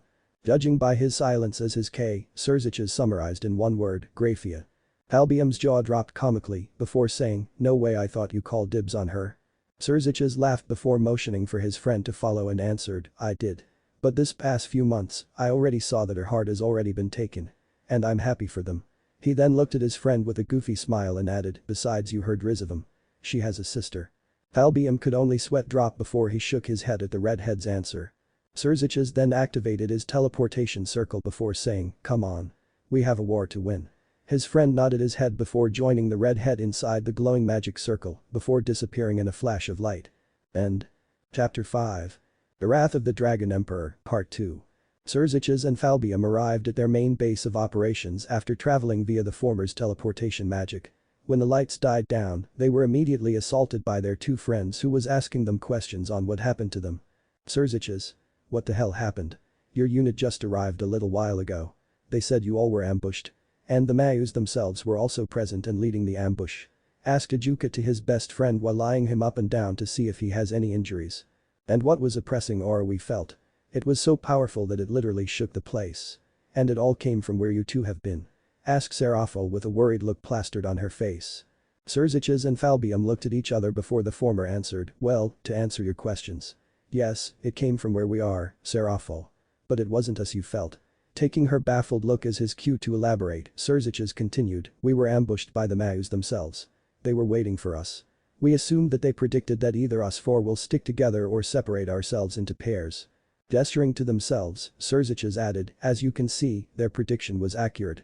Falbium continued, we fought them, but not before letting our teams that came with us retreat first. I, Serziches and Graphia fought the four Maous along with the garrison forces that were present on the depot. Falbium looked at his closed fist before adding, the garrison forces were backed up by half of the army that was supposed to be at the main base that Naruto was besieging. Looking at Juubi, Serziches continued where Falbium left off, we matched them in every turn, Juubi. You could say we could have won. But what Serziches? What are you saying? Asked Juubi. Serziches was about to answer, but Serafo beat him to it. I think I know Serziches, where's Graphia? Asked Serafo. Dreading what would be the answer to her question. Serziches looked down, clenching his fist tightly before answering, she was taken. Juubi and Serafo's eyes widened before the former asked, taken? How? Falbium continued where Serziches left, we were caught off guard when Shalba Beelzebub blasted me away using his magic, Crucerius Modius and Kateria Leviathan used that moment to subdue Serziches using their magic when he momentarily looked at where I landed. I was about to help Serziches when Kateria Leviathan used her own magic to plant me in place. Serziches walked to the large window in the room overlooking the town where their base was located, that's where everything went to shit. Flashback. Serziches gritted his teeth before shouting, damn it. I can't move. Try as he might, Serziches couldn't get out from the magical shackles that Crucerius Modius and Kateria Leviathan conjured up from their magic. Looking at where Falbium is, he couldn't help but get frustrated even more from their predicament. Fucking great. The one time where Naruto is on a different operation than we are, it all went down to shit. Serziches thought before looking at where Graphia was fighting Rizavum Lucifer, shit. Graphia's in trouble. We need to help her. Serziches was brought out of his musings when Kateria added more pressure on his shackles that made his knees buckle, making him kneel on the ground. Looking at Kateria, he saw her smug look on her face before she spoke, don't bother trying Serziches. There's no escaping from my binding chains. Looking at where Serziches was looking at, she added with a smirk, watch, you traitorous bastard. Watch as Rizavum show that ice-wielding bitch what we do to traitors. And like Kateria said, Serziches, along with Falbium, couldn't help but watch on how Rizavum beat Graphia to ground and practically ran circles around her. When it was all over, Graphia was lying on ground, bruised and bleeding everywhere on her battered body. If it wasn't for her stomach moving, they would have thought that Rizavum killed her. The three Maous gathered around Rizavum before the latter said, can you see now Serziches? Can you see now that you all are outmatched against us Maous? This civil war you are waging against us is pointless. You will lose. And I will bathe in your blood when this all over. Rizavum then looked at the battered body of Graphia before adding, and her. I will make an example of her. With her sister being the witness. Mark my words, Serziches, it won't be a pretty sight. I know that you value her Serziches. Not just a comrade or an asset. But a lover. I will enjoy to his and the other three's surprise, Serziches cut them off by chuckling with a shaking of his head. Tightening more her chains around the redhead, Kateria shouted angrily, what are you laughing at? Don't deny it Serziches. We know you love her. Even before the war, you have always kept your eyes on her. Serziches winced at the tightening of the chains around him, but still continued chuckling to himself. Rather than answer Kateria directly, Serziches spoke while still chuckling, I'm sorry, I couldn't help it. Looking at Rizavam, Serziches continued, you're right, Rizavam. I do love her. Looking down at Graphia, he spoke more, but her heart is already taken looking back up to them, and I'm okay with that. Serziches then grinned from ear to ear before adding, I'm laughing not because I find it funny, giving them a once-over, he added more, but because I pity you for on what he will do to you all. Looking at Rizavam, Serziches finished with a smirk before saying, especially you, asshole. Chuckling to his threat like it was nothing, Rizavam asked, oh? And who might this you are referring to? Serziches' grin never faltered, before leaning ever so slightly, your worst nightmare. Shaking his head, Rizavam gestured with his hand before Kateria used her magic to tighten the chains on Serziches and Falbium once more, eliciting a scream from the both of them. As if fate was screwing with them even more, lightning coursed through the chains that was binding them, making them scream even more. The last thing Serziches saw before blackness took him was Graphia being hoisted up by Shalba Beelzebub before being shoulder carried by him. Then flashback. After Serziches finished telling the other two what happened, Serafal then spoke, okay, we get that part. But what about the oppressing aura we felt? You didn't answer that part of the question. Serziches rubbed the back of his head sheepishly before answering, sorry about that, but I was getting to that part. Looking back outside the window, Serziches added, what you felt was Naruto-sensei's potent unbridled and uninhibited killing intent. Both Serafal's and Ajuka's jaw hit the ground after what Serziches revealed to them. Ajuka was the first to regain his stupor before asking the million-dollar question, Naruto-sensei, he's been holding back since the beginning, isn't he? Serziches looked at his best friend before answering, trust me, Ajuka. If you were there with us. If you were there to feel it at point-blank range by this time, Serafal regained her senses and was listening in on Serziches, no words can describe what I felt earlier. Looking at all of his friends, he then finished only that he will finish now what we started. Both Serafal's and Ajuka's eyes widened before the former asked, you mean? Serziches nodded before Falbium added yes Serafal. We will finish the war today. Naruto will finish the war today. Naruto-sensei asked us to gather the rest our army and rendezvous on the loyalists' main base we capture. After that, we head for the capital. Ajuka nodded before both Ajuka and Serafal teleported away to relay the command to their army. Falbium looked to Serziches, nodding his head, he then conjured up his own teleportation circle before disappearing to help gather their own forces for the upcoming battle. Serziches then looked back out of the window once again before thinking to himself, I guess I get to inform our families as if just realizing his train of thought, Serziches slumped his shoulders before muttering, why me? Back at the camp, no one dared enter Naruto's tent when he came back from his sudden leave before the battle ended on the main base of the loyalist devils. No one even questioned him when he said that he was not to be disturbed and only notify him when Serziches and the others rendezvous with him. And since then, he never came out. The generals and even the army he brought could feel the power practically oozing out the tent where Naruto resides. What's wrong with Naruto-sama? Is he mad or something? I heard that Graphia-sama was captured. That's maybe the reason why he's acting like this. What? Graphia-sama has been taken. How? No one knows for sure. The soldiers who went with Serziches-sama and Falbium-sama are tight-lipped about it. For whatever reason could that be, I think they made a big mistake. You could say that again. Whispers and rumors were spreading like wildfire about why he was acting like this within the camp. They're not wrong in their assumptions by any means. But still, they should mind their own business. Hours have passed since the battle has ended. The soldiers were resting. The wounded were transported away to be treated properly. And the guards are alert than ever. One of the guards who was watching from the walls of gate of the base noticed an army was marching towards them. He was about to sound an alarm when he spotted the banner they are carrying, and it was one of their own. Open the gates. Reinforcements have arrived. Shouted the guard. One of the soldiers below heard him before asking his superior, reinforcements, sir? His superior answered, I'm in the dark as well, son. Regardless, looking at the soldiers who are manning the gate controls, he shouted, you heard him, men. Open the gates. And I want it yesterday. Nodding their heads, they opened the gate and was surprised to see that Serziches, Falbium, and even Serafal and Ajuka were present. Plus, judging the size of the force they brought, it was the rest of their army. After the rest of the army settled in, Serziches and the others then walked towards where the generals were standing before addressing them, generals. The three generals bowed to their leader before one of them spoke, Serziches-sama, we were told you would be coming. Looking at the soldiers they brought, he added, though I'm not sure I was informed you would be bringing our soldiers. Serziches nodded his head before answering with a smile, judging by the look you're giving me, I figured that. Looking presumably at Naruto's tent, Serziches asked once again, is that Naruto's tent? The general nodded before answering, yes, Serziches-sama. Naruto-sama hasn't come out since he came back. Looking at where Naruto's tent was located, he added, he ordered us not to disturb him and notify him once you arrive. Serziches nodded at him before walking towards his sensei's tent.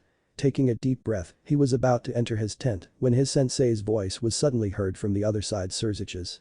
Wait outside for me. Serziches gulped from the amount of power he was feeling inside his sensei's tent before suddenly it vanished.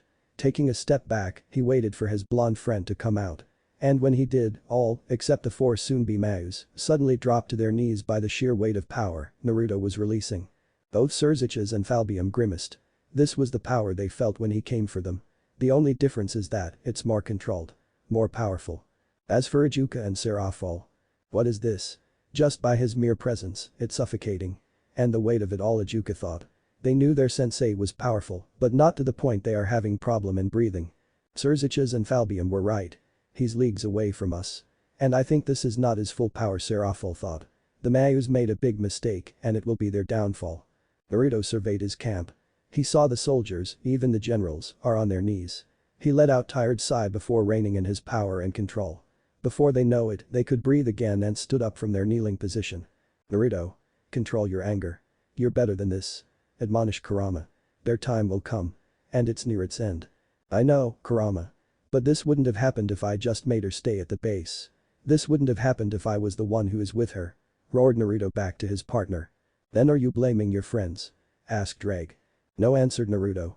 Having a hard time reining his anger. It's no one's fault, Naruto. We understand what you're feeling. If it was my mate who was taken, I would be pissed as well. Naruto didn't answer and was about to cut the connection when he suddenly realized, wait, mate. Who has said she was my He was cut off by Drake when he suddenly added, when the time comes and you face the four Maous, they will know the wrath of the Red Dragon Emperor. Naruto nodded before exiting his mindscape. Completely forgetting about the question he asked to Drake. That was smooth of you. Spoke Kurama with mirth in his voice. Drake shrugged his shoulder before answering, I do try, my furry friend. Besides, I want our partner to realize it himself. Shaking its head at his answer, Kurama and Drake refocused on what's happening outside of their host. Returning to the real world, Naruto walked up to Serziches and said, I see you brought everyone, Serziches. Serziches shook his head from the feeling he felt earlier before answering, it is what you asked, am I right? Naruto nodded his head before narrowing his eyes at his student, spill it, Serziches. What are you not telling me? Serziches sweated profusely before answering, well, you see he was cut off when a crimson magic circle appeared beside him with the Gremory clan symbol at the center of it. Shit. When the magic circle disappeared, two people, or rather, two devils appeared from it. One was male. He has the appearance of a middle-aged, handsome-looking man with long crimson red hair that is tied in a loose ponytail with a black hairband. He also has bright blue eyes that are the same with Serziches and has a short red stubble on his chin. The other one was female. She has short brown flaxen hair, violet eyes, and looks to be like the same age as Serziches. His sister maybe. That's odd. He didn't tell him that he has a sister. Serziches approached the newly arrived red-head and flaxen-haired woman before he introduced them to him, Naruto, I would like you to meet my parents. Gesturing his right to the red-headed man, this is my father, Serziches Gremory. Duke of House Gremory. While, gesturing to his left to the flaxen-haired woman, this is my mother, Venelana Gremory. The Duchess of House Gremory. Naruto widened his eyes for a moment before bowing, it's a pleasure to meet you, Serziches-sama, Venelana-sama. Smiling to them, Naruto proceeded in introducing himself to them, my name is Naruto Uzumaki. Serziches nodded his head while his wife smiled back to him. It's a pleasure as well to finally meet the teacher of my son. I've heard nothing but praises coming from my son about you. Said Serziches with a smile. Naruto smiled Serziches, with the latter rubbing the back of his sheepishly. Yes, it's really good to finally meet you as well, Uzumaki-san. Said Venelana. Still having that calm smile of hers. Naruto waved one of his hand in front of him while saying, please. Naruto is fine, Venelana-sama. Venelana nodded her head before answering, alright then, Naruto. Looking at her husband, Serziches nodded his head before she turned back to Naruto and said, Naruto, there's someone who wants to meet you first. Looking at Serziches for confirmation, he saw him sweating more profusely who nodded his head to him. Raising one eyebrow at him, Naruto returned his attention back to Venelana and asked his own question, who might be the someone who wants to meet me, Venelana-sama. As if on K, a golden magic circle appeared in front of them, with the Bale clan symbol at the center. Knowing full well who's coming to see Naruto, all the devils, except the Gremory family, kneeled with one knee and bowed, as a sign of respect. When the magic circle disappeared, Naruto was greeted by a middle-aged looking man with black hair and peaceful looking violet eyes, wearing a very pristine noble attire. The middle-aged man scanned the area before looking at Venelana. The man then smiled at her before he said, "Hello, my dear, Venelana." Looking at Serziches, he added, "Serziches." He looked at Serziches next, who was still sweating profusely. He nods his head towards him, who in turn, nodded back at him. Albeit, rather stiffly. Looking at Naruto, he approached him before standing in front of him and said, "So. You're the human who's not only commanding my army without my approval, but also ordered the whole army to gather here for some unknown reason. Tell me, whelp. Give me a good reason why I shouldn't erase you from existence, right here, right now." Raising his power and showing him a bit of his power of destruction, he introduced himself, "My name is Zekrom Bale. And I will be your end." Naruto once again could feel his anger rise up again. He thought he could intimidate him with this. Please. Madara is much more intimidating than him. Plus, he wasn't in the mood for this kind of bullshit. So. Without any warning, Naruto flared his own power to at least match Zekrom's own level. The ground suddenly cracked from where he was standing on, and his cerulean blue eyes changed to his Rin Sharingan. What the hell is this K-kid? He can match what Zekrom Jiji is releasing, and I could practically feel that this is just a glimpse of what he could do. Serziches thought, while still having his eyes wide as dinner plates. Impossible, no one has ever released this much power to rival Zekrom Jiji's own level of power, not until now, Venelana thought. Same as her husband, her eyes are wide as dinner plates as well. Zekrom widened his eyes slightly before Naruto suddenly said, "I don't care who you are, Zekrom-san. But to answer your question, I am going to end this civil war yours, once and for all." Looking at Serziches and his friends, he added, "I should have done that 6 months ago, but I saw the potential in Serziches." Looking at his friends, "I saw potential in Ajuka as well. In Serafal. And in Falbium." He looked back again towards Zekrom, "So, instead of finishing this pointless civil war of yours, I trained the strongest of your generation to match those 4 wannabes you call mass and let them finish this." His anger rising up again, the level of power he was releasing right now eclipsed what Zekrom have. Making him sweat a little from the power he was feeling. But those 4 wannabes recently just made a huge mistake. Zekrom practically wheezed out his question by asking, "What or why you?" Naruto leaned in and said, "Their worst nightmare." Naruto leaned back before turning on his heels and walked out on him. "Where do you think you're going, human?" Naruto glanced back at him before answering, "Ending this fucking war." With all is said and done, Naruto once again continued his walk to the gates.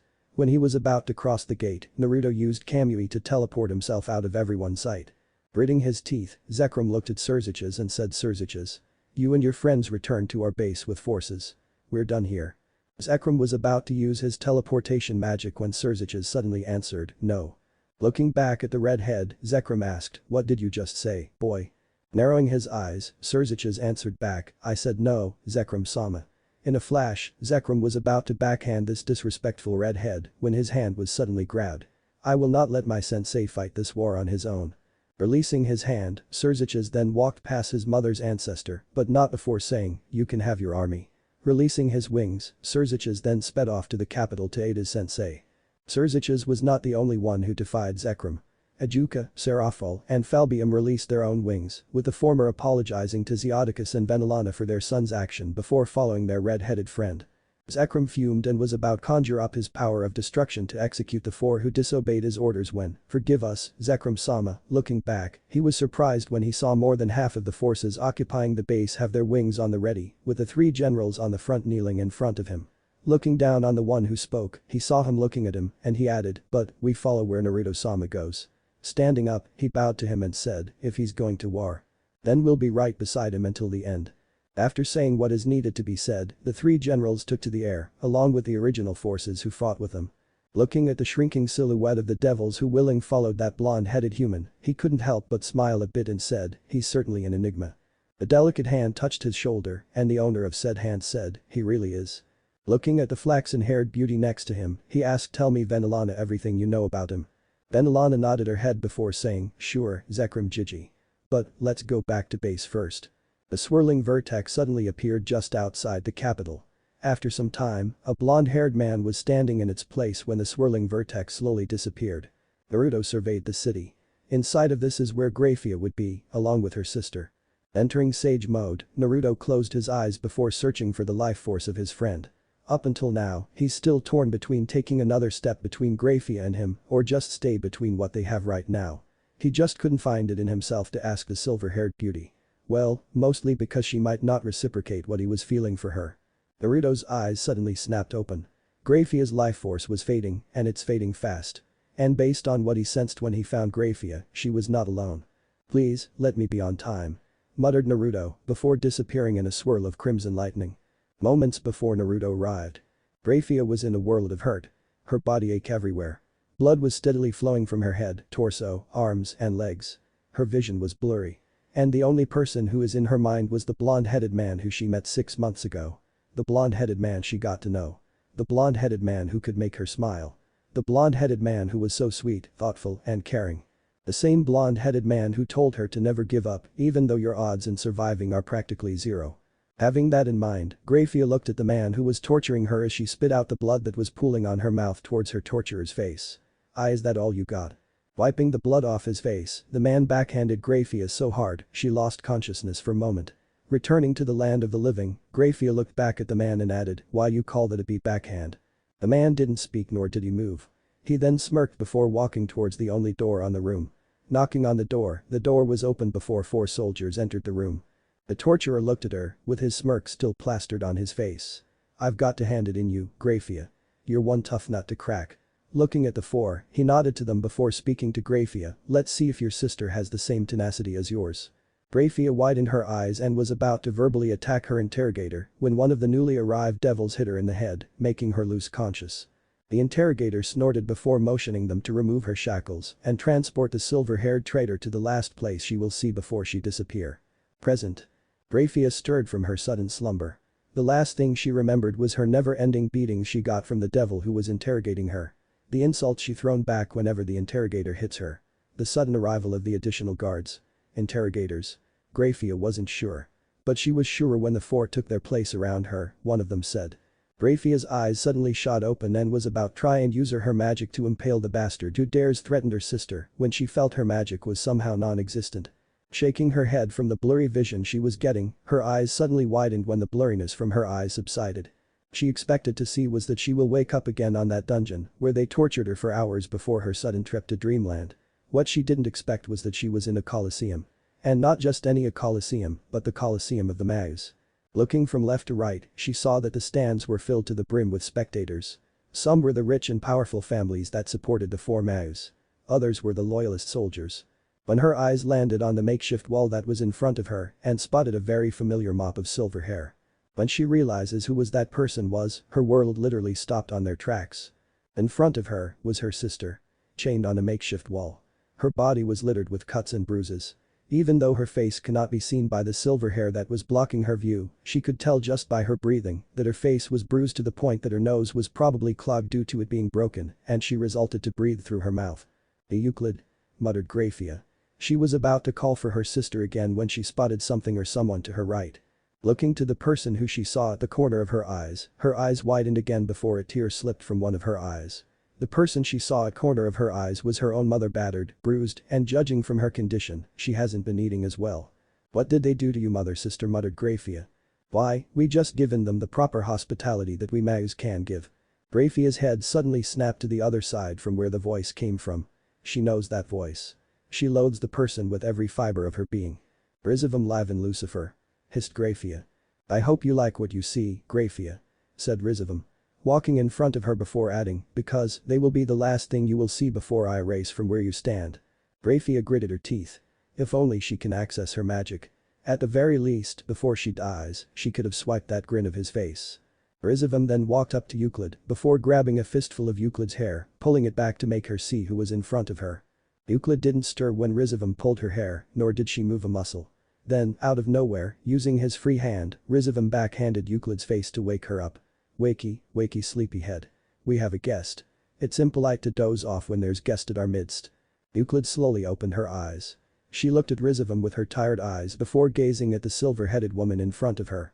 Her eyes widened before tears formed from her eyes, as sister, said Euclid weakly. Graphia was about to speak when a blood-curdling scream came from her right. Dread and anger filled her when she heard the scream. It came from her mother, who she last saw was lying on the ground. Looking to her right, Graphia saw Shalba Beelzebub standing just a few feet away from her, holding her mother's hair as well to make her look up from her position. Her eyes stinging with tears. Please, Rizivum. Stop this. Don't hurt them any more than they are right now. Grinning like a madman, Rizivum continued, don't worry, they won't be harmed anymore. And besides, didn't I say that I will make an example of you, Graphia? Looking at the sister of the traitor, he added, let this be a reminder to you. Looking at the matriarch of the Graphia family, and you. Looking back at Graphia, he finished, that when you cross me, I'll make sure I will break you. Looking at Kateria, he nodded to her. Kateria grinned evilly before walking towards Rizivum. Stopping just beside him, Kateria then conjured a magic circle on her hand before extending the said hand forward. Two magic circles suddenly glowed under and above Graphia. A barrier was formed when the magic was done being cast by the female Maous. Graphia banged her fist at the non-existent wall. She has to escape. She needs to save her sister. To save her mother. To see. She was cut off from her musings when she felt a jolt of electricity travel through her body that made Graphia screamed at the top of her lung. Looking at Kateria, she could see the bitch smirks from the pain she is inflicting on her. Standing up slowly despite the electricity coursing through her, Graphia once again hit the barrier's wall with her fist. Again and again and again until she couldn't lift her arm due to the pain. Dropping to her knees, Graphia slowly looked to her sister, then her mother and said, I'm sorry mother. As sister smiling to herself and closing her eyes, Graphia muttered the name of her most important person next to her family before collapsing on the ground, Naruto. Euclid and their mother tried their best to break free from their captors. Their sister-daughter needed them now. They know they are next to be tortured and possibly killed after they're done with Graphia. If they're going to die today, then might as well die as a family together. Euclid and their mother was about to use their last drop of magic to free themselves and rush to their dying sister-daughter when a crimson lightning suddenly strikes the barrier, shattering it into a million pieces before hitting directly where Graphia was and making a dust cloud that covered her body. The four Maous were shocked from the sudden turn of events. Even the spectators were shocked as well. They were knocked out from their stunned state when both mother and youngest daughter suddenly screamed at the top of their lungs, Graphia. The Maous looked at each other before simultaneously narrowing their eyes. Rizivum and the others walked slowly towards the epicenter. Their guard up and ready if there's an enemy. When the dust settled, they found a blonde man kneeling in front of Graphia. His back facing them, while his right hand was placed on her chest while his left hand was on her forehead. Rizivum and the others stopped their advance. The former was about to address the newcomer when they saw Graphia's wounds were gone. Like she never even got damaged at all. Irritated on what was happening to her prisoner. Rizivum's power skyrocketed to the roof before speaking to the blonde, how dare you heal that wretch of a. He was cut off when the kneeling blonde suddenly spoke, rest now, my silver-haired beauty. Standing up from his kneeling position, the blonde man suddenly disappeared with Graphia disappearing as well. The four Maous widened their eyes. That was pure speed. Not an ounce of magic was felt or released when the blonde man disappeared with Graphia. The crowd from behind them suddenly gasped. The four Maous turned on their heels and was surprised when they saw the blonde man's back was once again facing them. In his arms, in bridal style, was Graphia. But what surprised them most, and probably why the crowd gasped, was that two more of the blonde man was present and was helping the other two Lucifuge. When Euclid and their mother were freed from their bindings and carried bridal style like Graphia, a plum of white smoke suddenly appeared with a pop in front of the blonde man holding Graphia. The original passed Graphia's sleeping body to the newly created clone before walking to the two distraught and tired mother and daughter. Placing his right hand on Euclid's forehead, Euclid's injuries suddenly disappeared and felt like her body was back to 100%. Removing his hand, he to Graphia's mother before placing the same hand on her shoulders, revitalizing her body and healing her every injury. He took a step backward before smiling at them warmly, you're both safe now. Both Euclid and their mother widened their eyes before the latter asked, who are you? Naruto was about to answer when a soft whisper of a voice suddenly spoke, and Naruto. Looking at the owner of the voice, Naruto widened his eyes before smiling softly, hello Graphia. Graphia smiled at him before looking at his clone, nodding to it no to let her down. The clone nodded back before putting her down slowly to the ground. Graphia walked up to Naruto before hugging him tightly. Much to the blonde's shock and surprise. You came for me, muttered Graphia from his chest. Regaining from his momentarily stunned state, Naruto wrapped his arms around Graphia before whispering to her, I promised you that I'll protect you, didn't I? I'll move heaven and hell if that's what it takes to keep you safe. Unknown to the both of them, the mother and sister duo were smiling at the two. Whoever this man is, both of them could practically see and feel that they are more than colleagues or close friends. They never saw their daughter-sister like this before. And judging by the answer of the blonde to Graphia, their guess isn't far from the truth. Graphia pulled back slightly before looking at him with a smile. Her true smile. She then turned to her mother before motioning her right arm to her and said, "Naruto, I want you to meet my mother, Victoria Lucifuge." Naruto smiled at her mother before bowing slightly and said, "Hello, Victoria-san. My name is Naruto Uzumaki. It's a pleasure to finally meet the mother who raised a beautiful lady in my arms." The now named Victoria smiled at him. Not only for being polite, despite the circumstances they are in, but the blush on her daughter's face that colored her cheeks from hearing the blonde's answer. Not only that, but also trying to hide it from her. "Well, hello to you too, Naruto-san. It's nice to meet as well," answered Victoria with a smile. Graphia was about to introduce her sister when Naruto suddenly spoke, "I'm sorry Graphia, but you three need to go with my clones. We'll continue this after I end this pointless war once and for all and dispose of the trash." Remembering where they were, Graphia widened her eyes before realizing what her blonde was talking about. Looking at where he was looking, the four Maous were just standing there a few feet away from them. They didn't move even during their introductions. Were they that arrogant that they let them have their moment? Looking at the stands around them, Graphia noticed the audience, the guards, and even the soldiers present didn't move as well. They aren't even talking. It's like they just. Her questions were answered when Naruto let go of her, much to her slight disappointment, before walking slowly towards the four Maous. "I know what you're thinking. You're wondering why you four can't move, right? Or why are your guards just standing there like we aren't even here? Or maybe, why are your army just standing there and doing nothing?" said the blonde sage. Still walking slowly to his prey. Not only Graphia, but her sister and her mother was wondering as well. The three of them looked at the four Maous closely before noticing their eyes were moving frantically. "Shadow possession. It's a signature technique that my friend's clan possess," continued Naruto. Almost everyone simultaneously looked down, even Graphia and her family.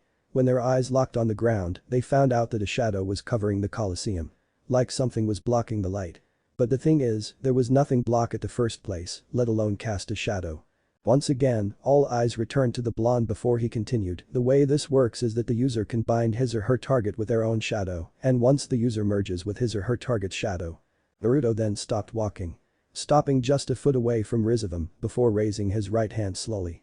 Graphia and her family raised one of their eyebrows before their eyes widened when all the devils who were binded to his shadow slowly raised their right, mimicking what their blonde savior was doing. Naruto chuckled ominously before adding, "I have mastered this technique to the point that you could not open your mouths to talk." Graphia and her family was very thankful that Naruto's clones were there with them because that's when Naruto's pure and unbridled killing intent flooded the Colosseum, making the former buckle to her knees, but not before the clone who was holding her a while ago catch her. Naruto briefly looked at Graphia with an apologetic smile before focusing his wrath to the four Maous in front of him. "I could easily kill every single one of you in a heartbeat with no remorse or mercy. I could have ended this pointless civil war of yours in just minutes the moment I arrived here." Taking a step closer, Naruto leaned himself forward to Rizavam and continued, "But that was before I met Graphia and Serziches. But Serziches and his friends, I saw in them the potential that they could finish what you four have started. They are the devils who you people should have been following, and not these fools. You four will only lead your people to ruin and death. And in my eyes, Serziches Gremory, Ajuka Astaroth, Seraphol Citri, and Falbium Glaciolabolas has earned every right to be the new rulers of the Underworld." During this time, Serziches, his friends, and the army who followed behind them recently arrived where they saw Naruto was standing, along with Graphia. They were just hovering and was ready to attack and help their blonde sensei and commander when they heard Naruto's speech. Serziches, Ajuka, Seraphol, and Falbium were in tears. All this time, he acknowledges them. Even though they were always beaten to within an inch of their life, he would always make it to the point that he heals them, train them, then beat them again. He was strict, a sadist, and most importantly, he was a friend to them. Not once he questioned their decisions. Not once he ever complained. But also, not once did he acknowledge them for their skills. Now they know. Now they know. From day one, he already acknowledges them. Since day one, he has his full faith in them. Since day one, he was proud of them.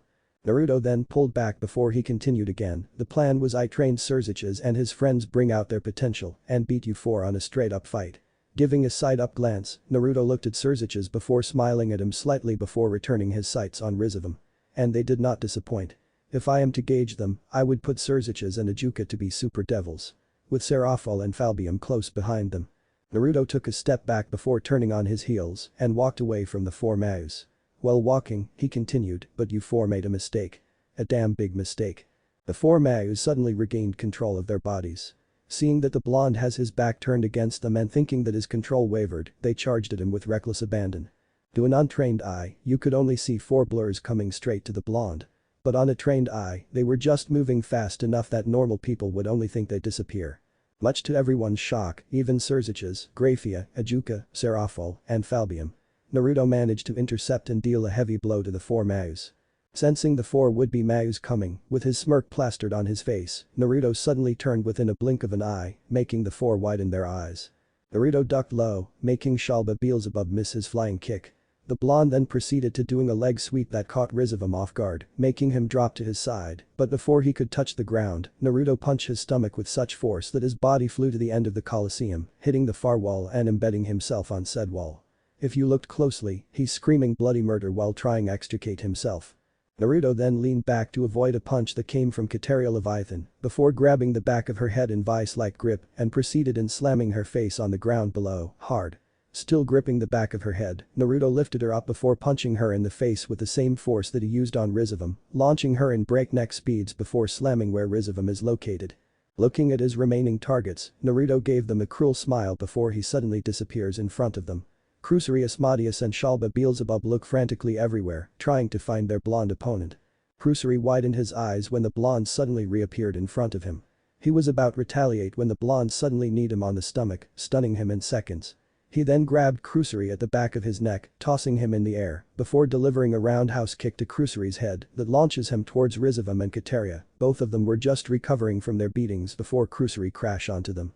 Shalba Beelzebub wasn't fazed on what the blonde did to his cohorts.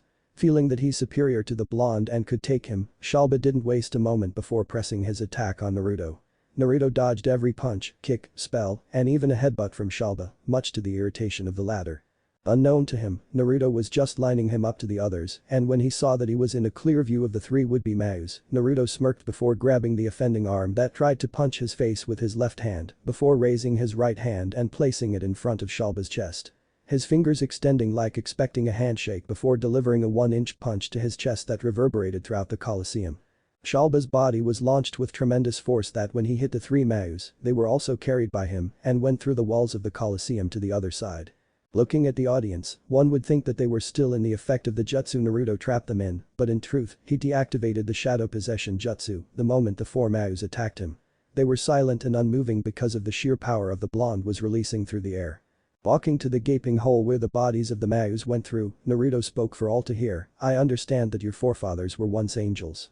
Angels who have fallen from their graces when they followed the man named Lucifer." Kurama opened one eye before grinning from ear to ear, "It's time." The red dragon of domination stood up from his perch before roaring in agreement. Naruto kept on walking. His power still rising to unimaginable heights. Someone once told me that fallen angels fell from being angels because they committed one of the 7 deadly sins. The bright green glow was starting to emanate from Naruto's right hand. He then asked me, "If you were an angel, what deadly sin would you fall into?" The red gauntlet was slowly forming on his right arm.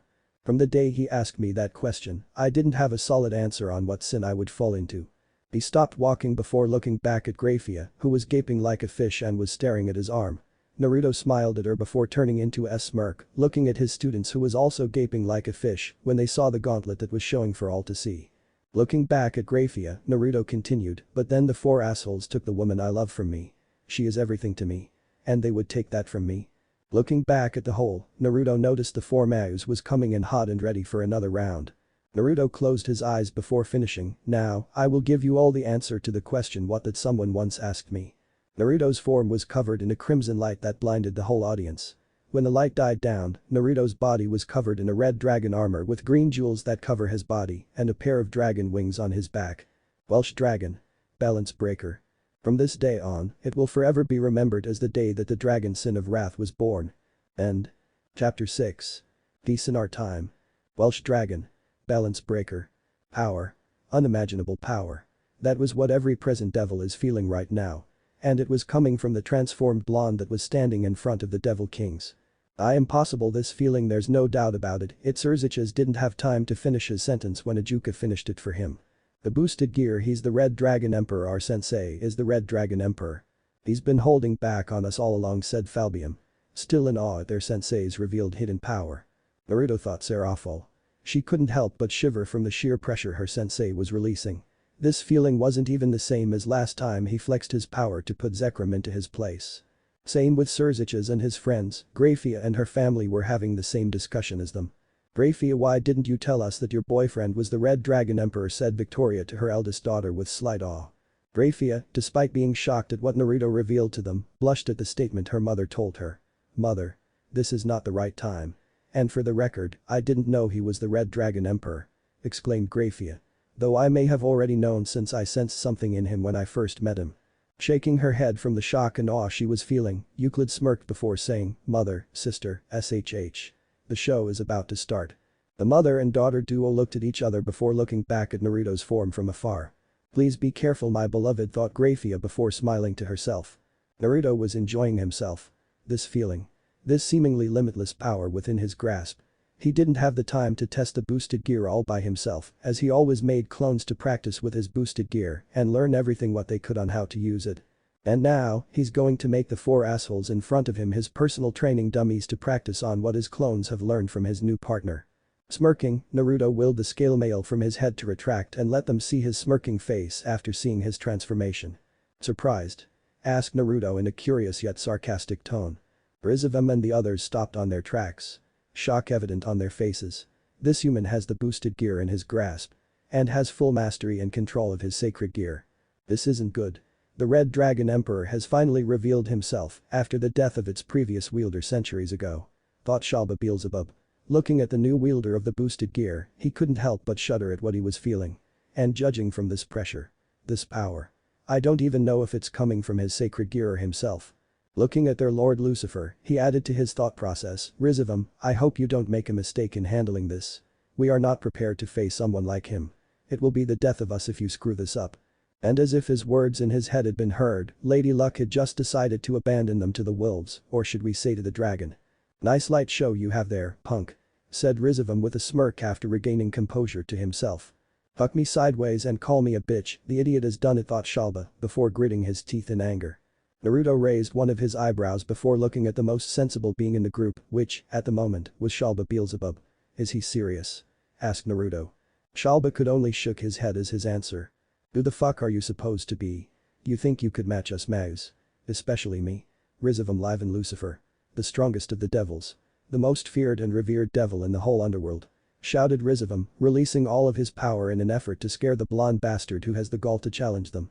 The three other Maous could only widen their eyes. Rizavem never truly released his power like this before. It towers everything and even eclipses the power at what the Red Dragon Emperor and the three of the Maous combined. "I may be wrong about this," thought Shalba before powering up to maximum. Both Kateria Leviathan and Crucerius Madius followed after. Up in the air, Serziches and the others could only gulp at what power the four Maous were releasing. "This isn't good, Sensei's in trouble." With the other three powering up, combined with Rizavem who's already at his maximum, they totally eclipse Naruto's own power. "Come on, we should help him," Ajuka said, ready to enter the fray and help his sensei.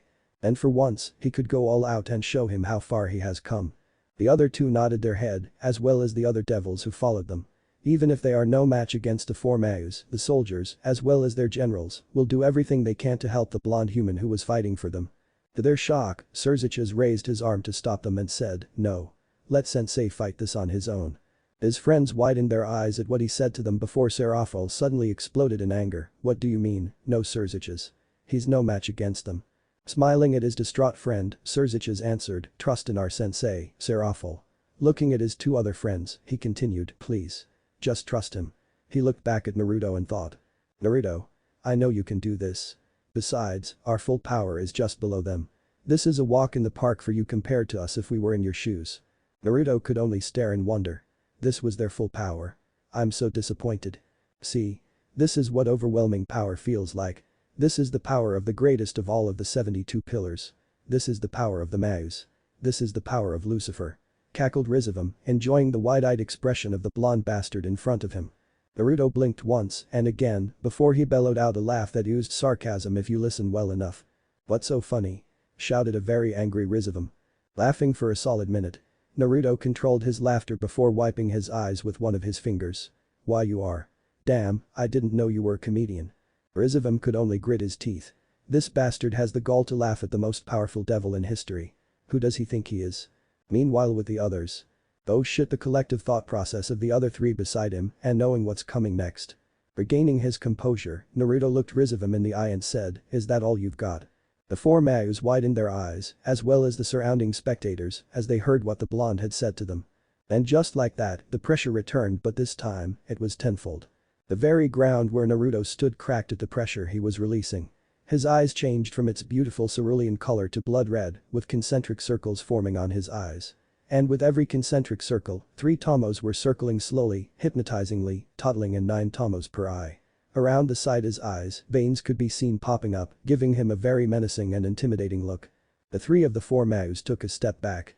The blonde man in front of them was no human. No human has this kind of power, and they couldn't help but shiver at the pressure the blonde was releasing. This was not part of the plan. He was not part of their plan. He's an enigma. A wrench that was thrown to stop their plans of total domination. For total control. For absolute power. Rizavum was frozen in place. For the first time in his life, he has finally felt the one emotion he hadn't felt before. Fear. Fear for the blonde boss no monster. The blonde monster in front of him. Fear for his reputation as the strongest devil. And most importantly, fear for his very own life that the blonde monster can extinguish without even trying. Serziches and the others, as well as Graphia and her family, could only widen their eyes for the nth time. This was the first time they have felt Naruto's power skyrocketed to this level. Even with Zekrom-sama's power, they, along with theirs combined, wouldn't hold a candle to what their sensei beloved was releasing. Oh, who were they kidding?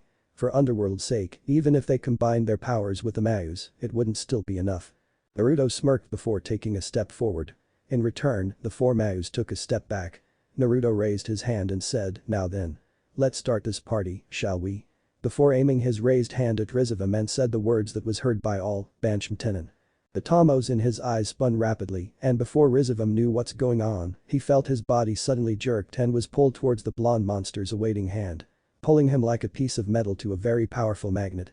Patching him on his throat, Naruto then squeezed his hand ever so slightly on Rizavum's throat to avoid breaking said throat before saying to his face, "You know, you talk too much." Looking back at the other 3 Maous, Naruto asked, "Now, which one of you fools tortured Graphia?" Shalba and the others didn't move a muscle nor answered his question. Out of fear or what, nobody knows. To Naruto on the other hand, he fully knows why they wouldn't answer. "No one's going to answer?" Naruto asked again. Rizavum, trying his hardest to make the blonde to let him go. "Giving me the silent treatment, eh? So be it, I have other ways to extract the information I need." Naruto thought, his face slowly forming to a smirk. Shrugging his shoulders, Naruto then lifted his free arm before placing it on Rizavum's head and said, "So be it. I'll have my answer, one way or another." With that, Naruto then uttered the word that would make Rizavum scream his heart out and for the rest to cringe. "Ninjin." And with that said, Naruto proceeded to slowly lift the said hand that was on Rizavum's head, and the Maous screamed. Screamed like a newborn baby would when it is finally brought to the world. Screamed like innocent devils he persecuted, tortured, and killed during his reign of terror as Mao Lucifer. Naruto then cuts the technique early, lest he kills the asshole prematurely. What did you do to me?" asked Rizavum. His hands falling limp at his sides. Ignoring his question, Naruto sifts through Rizavum's memories while his eyes are closed. So you're the one who tortured Graphia Kateria Leviathan." Naruto snapped his eyes open before throwing Rizavum up in the air and proceeded to chikezlaming the limp body of the Mao Lucifer on the ground with such force that the ground gave way and made a sizable crater. He then raised his hand again and pointed it to Kateria before saying the words, "Banshmtenen." And just like Rizavum, Kateria came flying towards Naruto's awaiting hand before grabbing her throat forcefully and said, "Hello Leviathan." Practically spatting the last word out of his mouth like venom. Naruto then aimed his other hand to the other 2 Maous and said the words that would turn their world upside down literally, "Shinra Tensei." And just like that, both Crusaria Asmodeus and Shalba Beelzebub flew towards the wall at top speed. With the force of an exploding star, they plowed through the said wall and continued on. Their bodies skipping like smooth rocks on water. Looking back at his captive, Naruto leaned his head to the side of Kateria's own before he whispered, "You tortured the woman I love, wench. Since you love torturing people, especially the ones you 4 captured. I'll test this one technique that my brother and all but blood's brother loved to use when he's torturing his captured prey." Kateria widened her eyes, and before she could try anything in hopes of getting out of his death grip, Naruto moved Kateria's head in front of him and made eye contact with the latter's eyes. Naruto then said the very technique that one, Itachi Uchiha, once used on his best friend, Sasuke Uchiha and his sensei, Kakashi Hatake. Tsukiyomi. Inside of the illusion world of Tsukiyomi. When Kateria Leviathan heard the said technique, she closed her eyes and waited for the inevitable pain the blonde monster would inflict on her. A minute had passed and she still hadn't felt anything. Opening her eyes slowly, Kateria's eyes slowly widened in shock when she realized where she was right now. The first thing she noticed was that the blonde monster wasn't holding her anymore. Kateria then noticed that she wasn't in the underworld anymore, with the world around her was colored in blood red and was a dead giveaway. Anything that was not colored in blood red was in inverted grayscale. She tried to move her body but found it impossible. When she looked down to check herself, she found out that she was tied on a cross by her wrist and on her ankles. When she looked up, she then found the blonde monster that put her in this world in front of her, with a predatory smirk plastered on his face. And just above the said blonde, she then noticed a red moon. A blood-red moon, with concentric circles orbiting from the center, along with 3 tomos orbiting per circle. Spinning slowly and hypnotically. "What have you done with me? Where am I? What is this place?" shouted Kateria while trying to break free from her bindings. Naruto took a step forward before opening his arms wide and said, "Welcome to the world of Tsukiyomi, Kateria Leviathan." Naruto then conjured up a Chikudo before adding, "In here, time moves differently than in the real world. In here, you're trapped with me for years, unless I say so otherwise. In here, you'll experience pain like never before.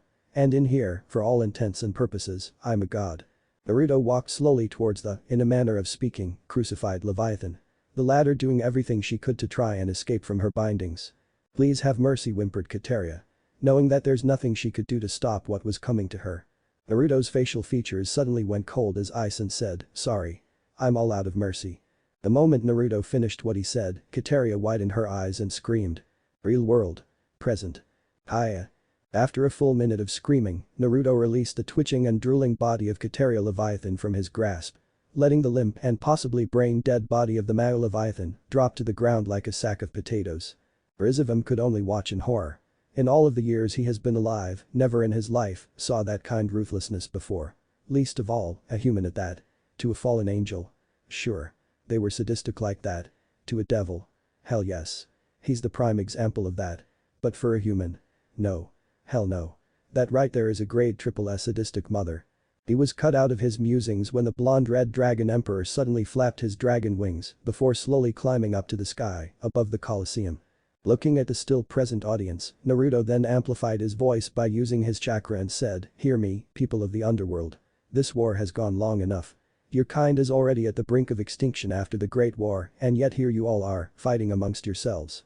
And for what? Just for the hubris and arrogance of some forewanted kings." Looking at the approaching silhouette of the 2 Maous he blasted a while ago, Naruto then added, "I'm done watching from the sidelines. It's high time I change a few things around here." And with that said, he suddenly vanished before reappearing in front of the 2 displaced Maous, who were going back to the Colosseum full steam ahead. Shalba and Kusuri widened their eyes, and before they could retaliate, Naruto then roundhouse kicked Kusuri away with his chain-mailed leg, breaking some of his ribs before proceeding and breaking Shalba Beelzebub literally. Moving in for the attack, Naruto kicked Shalba's right knee from the side, shattering the said knee in the process. Before Shalba could even scream his guts out, Naruto buried his emerald glowing gauntleted fist into his solar plexus, silencing the scream that was about to come out. And as if to make things permanent, Naruto grabbed Shalba's shoulder and waist before picking him up in the air and slammed his back on Naruto's chain-mailed leg, breaking Shalba's spine. With the tremendous pain he was feeling from Naruto's attack, Shalba Beelzebub fainted from the pain. Without even turning his head, Naruto raised his right arm to block a kick from Kusuri Asmodeus and then leaned left to dodge a follow-up kick. Dropping on the ground, Kusuri turned around to face his adversary and was shocked to see that he disappeared from his sight. "Where are you?" shouted Kusuri while looking around to find the blonde monster. To his surprise, Naruto whispered from behind you. Alarmed and at the same time widened his eyes, Kusuri turned around in a blink of an eye before he was assaulted by Naruto's lightning-fast strikes, despite fighting back. Naruto redirected a right haymaker with his right hand from the Maous, jabbed his left hand to his right shoulder, snapping his clavicle. Redirecting a punch from the Maous coming from the left, then grabbed said arm by the forearm before jabbing his right hand at the elbow, shattering the said elbow. Stepping back, Naruto kicked Kusuri's right knee from the inside using his left leg, shattering the said knee before grabbing him on the face. Muffling his screams of pain. All of this happened in a span of 10 seconds. Dragging the still screaming Kusuri, Naruto grabbed the unconscious Shalba and reappeared back to the Colosseum. Every devil present in the Colosseum could only gape in shock. In just a span of 5 minutes, this blonde man demolished and broke the remaining mass. No devil came close to that. If this blonde enigma didn't exist, Serziches and his friends would be the only ones capable of challenging the 4 Maous. Dropping the two mangled and broken bodies beside Kateria, Naruto then looked at Rizavum and said, "This is the price of your hubris, Rizavum Lucifer. This wouldn't have happened if you just accepted the reality that you can't continue anymore what your ancestors have started. No war. No killing. Only peace in our time." Rizavum gritted his teeth before trying his best to stand up. He couldn't, so he settled in kneeling in front of the blonde. Blaring daggers at him, Rizavum spat, "Who gives you the right to meddle in our devil affairs? Who gives you the right to condemn me, the crowned and powerful prince of the devils? Who gives you the right to stop what is supposed to be our greatest achievement in all of devil history?" Naruto stared at him before taking a step towards him. "Who gives me the right, you say?" Another step. "I am the hope that has been given." Another step. "I am the answer to all living things that cry out for peace." Another step. "I am the protector of the innocent." Another step. "I am the light in the darkness." Another step. "I am truth and ally of good." Stopping in front of him, Naruto leaned down to make eye contact with the prince. "But most of all, I'm your worst nightmare." Naruto then raised his right hand sideways before an ethereal black and white longsword materialized from his hand. Gesturing for one of his clones, the clone nodded before moving and standing behind Rizavum, placing the clone's hands on both Rizavum's shoulders. With a simple flourish, Naruto then stabbed Rizavum through the chest, making the latter's eyes widened. Rizavum braced for the added pain he was feeling, but to his surprise, nothing came. Smirking, Rizavum mocked the blonde monster in front of him. "After all that speech, is that all you've got?" Anticipating this, Naruto smirked before answering, "Oh no, it gets better, asshole. This sword is special, you see. Whoever I stab using this sword, I can seal whatever I stabbed with my sword in this pretty little gourd here," gesturing for the recently conjured gourd on his side, "and when that person is sealed, you're trapped there for all eternity in my own personal hell." Rizavum widened his eyes before he tried all his might to get the sword out of his chest, but his body was not responding. Naruto could only chuckle at the vain effort Rizavum was doing. "Didn't I say you talk too much?" Gesturing with his hands, Naruto added, "Here's a hint, look below you." Looking at where the blonde instructed to look, Rizavum could only look on in fear. Who wouldn't be? Looking at one's own lifeless body is a whole different experience. Looking at the blonde monster and tormentor, Rizavum stammered, "What have you done to me?" Naruto could only chuckle evilly before answering, "Again asshole, you talk too much." And just like that, Naruto channeled the soul from the sword to the gourd, sealing the Maous Lucifer forever. Serziches and the others could only shiver at what Naruto was doing to Rizavum, and by the looks of it, to the others as well. To seal a person's soul into a gourd for eternity. That shit right there was cool and a little overpowered. But hey, at least the asshole deserved it. And the beatdown he gave to them. Finally. Someone to share their pain. Ha. Serves you right, assholes. No more pain. Thought Serziches and his friends. With Graphia and her family, the former could only stare in awe at what her blonde lover was displaying. Not only does it awe-inspiring, it's also making her all hot and bothered in some areas. She would have to reward him somehow after all of this. "Oh yes, I will have to reward you, Naruto." The latter, on the other hand, could only look at Graphia with a knowing look. After finally sealing Rizavum's soul, Naruto then picked up the limp body of Rizavum before piling it with the others. Naruto then gestured for 3 more clones to pull the soul of the remaining mass and stab them one by one, sealing their souls into his ethereal gourd before taking a step back.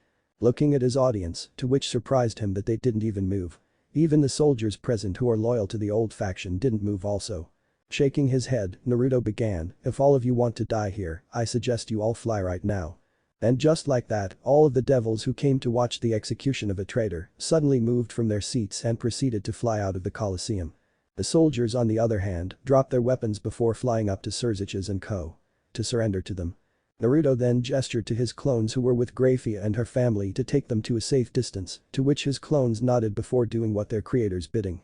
Looking up at Serziches and his friends, he asked, "Hey guys, since this is over, want to see something cool?" Serziches and the others raised an eyebrow before shrugging their shoulders. Naruto then extended his wings but not using it. Clapping his hands and concentrating on his chakra, Naruto asked his lifelong partner and best friend, "Yo Kurama, you ready?" Kurama, who held his palms together with a smirk, knowing what's coming next, "Always, you crazy bastard." The dragon tenant that was with Kurama tilted its head to the side and asked, "May I know what you're planning with our partner?" Kurama's smirk could only grow from hearing his companion's query and could only answer, "Look on my friend and see for yourself how powerful our host is." Widening its eyes, Drake could only look on in anticipation. Whatever they are planning, he was sure as hell he was lucky he was part on this little adventure they have. Serziches and the others felt Naruto's power skyrocketed again to heights that even the infinite dragon god office would double think its chances against him. Senpai. Boost. Hibaku Tensei. Opening his clapped hands, Serziches and the others noticed a black orb with a green aura surrounding it, flew towards the bodies of the mass. Enveloping the bodies within the black orb then flew upwards from the ground and into the sky. The ground shook before piece by piece, rock by rock, chunk by chunk, flew towards the epicenter of the satellite, burying the bodies of the 4 Maous, by the very coliseum they used to satisfy themselves of their cruelty. Within minutes, the satellite became a moon. A moon that will forever be a reminder to all that Naruto Uzumaki, the Red Dragon Emperor, and the first ever dragon Sin of Wrath, to which the populace have started to call him, ended the Devil Civil War and created the very prison of the bodies of the fallen mass. Closing his outstretched hand, Naruto ended the empowered technique and let it sit there for all to see. Serziches and co. could only gape in shock and awe for the last time. Their sensei was stupidly powerful, a guardian to all the innocents who need him. The very deterrent to those who want to see the world burn. No one would dare challenge him. Not him. Not Zeus and the Greek pantheon. Heck, not even the Hindu pantheon if they ever found him out, that is. Ajuka Beelzebub shook his head to clear his mind before raising a valid point. You know, with him going all out, every pantheon will know he exists. They will see him as a threat to them. And for sure, they would either recruit him or dispose of him, given that they can kill him, that is. Serziches was about to answer him when Naruto suddenly answered, flying now beside them. Don't worry. I've taken care of that since I arrived here in the underworld. Tilting her head to the side, Seraphil asked, what do you mean, sensei?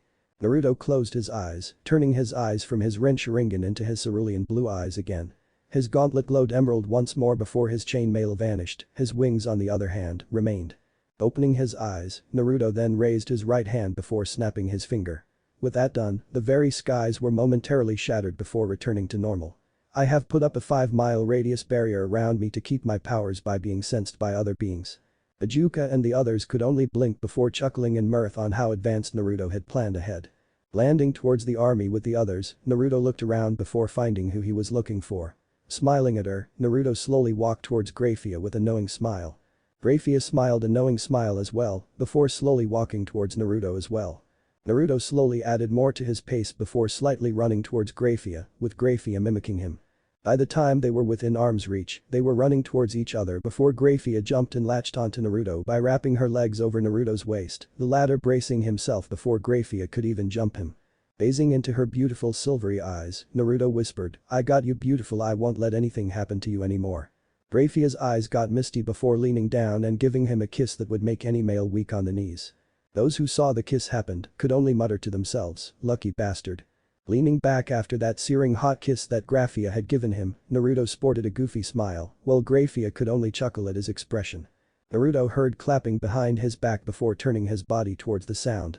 Naruto saw Serziches, his friends, his parents, the generals, and all the devils who fought alongside them. Naruto raised one of his eyebrows before asking, what's with the clapping? Serziches could only chuckle before answering, why, to celebrate, of course. Celebrating the war you have ended, as well as finally admitting your feelings with Graphia. Naruto could only shook his head before blushing at the last comment Serziches has said. Looking at the clinging woman on his chest, Naruto asked Graphia, Graphia, would you like me to put you down now? Graphia tilted her head to the side and hummed to herself before hugging him tightly and hiding in Naruto's crooked neck, millimeters, I don't wanna. Stay. Naruto's answer to that was to just sigh in defeat, while Serziches and the 2 other men with him could only laugh, while the only woman in the company could only look on longingly. Clearing her throat, Venelana Gremory started, not that I'm interfering or anything, but Serziches honey, get your friends now. We're going to the capital. Realizing that it is time to move, Serziches gestured to his friends and sensei to follow him, along with their army, to the capital of Lilith for the announcement of their victory. Naruto nodded his head before looking at his beloved and said, Graphia Haim, I need you to walk now. We still have business to take care of. Graphia could sigh while sporting a small blush at the honorific that Naruto said with her name. Looking at Serziches, Naruto called to him, hey Serziches. Looking at the blonde and certain that Serziches was listening, Naruto continued, after all of this, I need to talk to you, along with everyone you trust. Raising one of his crimson eyebrows, Serziches nodded before willing his wings out before flying to the capital of Lilith. Following behind him, his 3 friends nodded to Naruto before they too sprouted their leathery wings before following after Serziches. Their army followed soon after. Looking at Graphia, Naruto smiled at her before taking one of her hands with him and intertwining their fingers tightly. Looking at her family, Naruto gestured at Graphia to call for them, in which she obliged his request. Seeing that they are being called, the mother and daughter duo approached the couple before Graphia spoke. "Mother, sister, Naruto-kun would like to speak to you both." The matriarch of the Lucifuge family nodded before bowing to Naruto and said, "How may I service you, Naruto-sama?" Naruto cringed before walking forward and grabbed both shoulders of the Lucifuge matriarch to raise her head and said, "Victoria-san, please. Naruto will suffice. And you don't have to bow to me." Widening her eyes, Victoria Lucifuge could only nod before giving him a true smile and answered, "If you insist, Naruto. But only if you would call me by my name, Victoria then." Naruto smiled at Graphia's mother before nodding his head and bowed slightly, "As you wish, Victoria." Victoria raised one of her hands to her lips before saying, "Yufufufu. My, a charmer is he." Graphia rolled her eyes playfully before Naruto added, "Anyways, I know I have healed you both from your wounds, but would you like for me to transport you two to the capital?" Victoria would have declined the offer had Euclid didn't open her mouth. "Sure, Naruto and Iasen. We would love to." Naruto tilted his head at the side and asked, and Iachen?" Euclid nodded her head furiously before answering, "MMHMM. Since you and sister are now together, you're my big brother now. Unless you're younger than me." At this, Euclid narrowed her eyes. Naruto's sweat dropped before answering, "I'm pretty sure I'm older than you, Euclid." Graphia could only chuckle at their antics, liking that Naruto was bonding well with her family well. Looking again at her beloved, Graphia could only smile at him. Thankful that she had met him in this cruel and unforgiving world. Arriving at the capital of Lilith, Naruto and company entered the Palace of the Mass as everyone was gathering at the throne room. Naruto picked a spot near the front where his friend students were standing before announcing his presence to them. Looking at his surroundings, Naruto started, "There sure are a lot of people around here." Serziches nodded before answering, "How could it not? They want to see the savior of the devils after all." Naruto rubbed the back of his head shyly before answering, "Please. The real heroes here are you four, you know." Serziches and his friends widened their eyes before Naruto elaborated, "Think about it, even if I didn't interfere in your civil war, you four would have beaten the four mass on your own." Smiling at each and every one of them, Naruto finished, "And I'm proud that I got the privilege to train the future kings and queen of the underworld." Serziches and his friends enveloped him in a bone-crushing hug, with tears falling from their eyes. Breaking their hug, Serziches started, "Thank you, sensei. It means a lot to us." Naruto chuckled before slapping his shoulder hard, "Please, don't give me that crap. And you're making me feel old. You four are older than me, you know." Scowling playfully, Serziches rolled his eyes before hearing the Zekrom Bale start his speech. Gesturing for them to look at the podium, Naruto and the others looked and listened to what Zekrom was saying. "People of the Devil Faction. This is Zekrom Bale, the head of House Bale. I have come here and stand before you to announce that the civil war that the cruel and abusive mass have started has finally come to an end." But this the crowd roared. Shouting their thanks that the war has finally come to an end and they are all safe. Gesturing his hands in a form to calm the mass, Zekrom continued, "Now that is finally said and done, I want to introduce to you the figureheads that fought off the loyalists that plague our lives." Gesturing at Serziches and co. He started, "I would like to call on first, Falbium of the House of Glaciolabolas." Falbium gulped before taking the stage and standing in front of the mass for all to see. The crowd roared at this, shouting their thanks at him. Zekrom continued, "Next, I want to call on the beautiful Seraphil of the House of Citri." Seraphil, at the surprise of her friends and mentor, shyly walked up the stage and bowed slightly to the mass. The crowd swooned at her beauty. Shouting that one of the powerful players that helped liberate them was beautiful, as well as shouting their thanks to her. Zekrom then continued again, "Next, I want to call on the brains of the operations. Please welcome Ajuka of the House of Astaroth." Ajuka rubbed the back of his head sheepishly before walking up to the stage before bowing and waving to the mass. The crowd roared, specifically the women in the crowd roared more highly due to the good looks the Astaroth have. Zekrom calmed the masses again before announcing, "And now, please welcome, the de facto leader of the anti-Satan faction, Serziches of the House of Gremory." If the crowd could roar more loudly, this was it. When Serziches went up the stage, waved and smiled at the mass, the crowd roared like lions greeting their pride. Serziches nodded from left to right before bowing low and saying his thanks to everyone. Looking at their sensei knowingly, they expected that he was next to be called, but was surprised when they saw Naruto nodded to Zekrom before the latter said, "And now, people of the Devil Faction, I present to you, the saviors of the Underworld." The crowd roars again in satisfaction and gratification.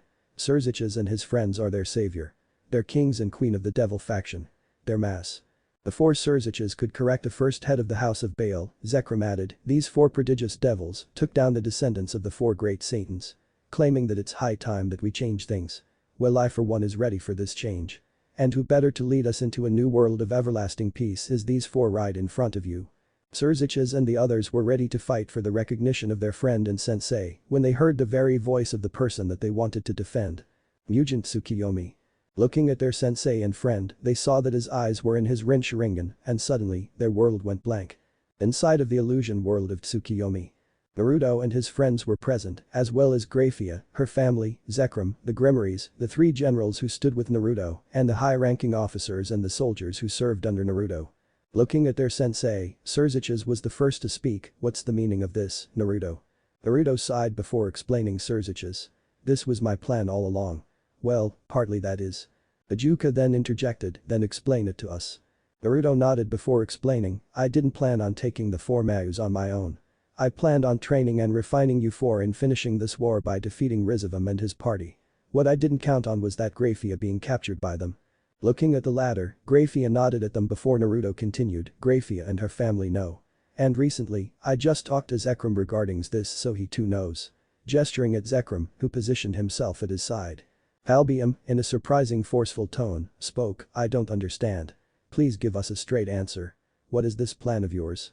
Naruto sighed again before answering slowly, "Tell me, if Zekrom ever announced me on that stage, what would the people think?"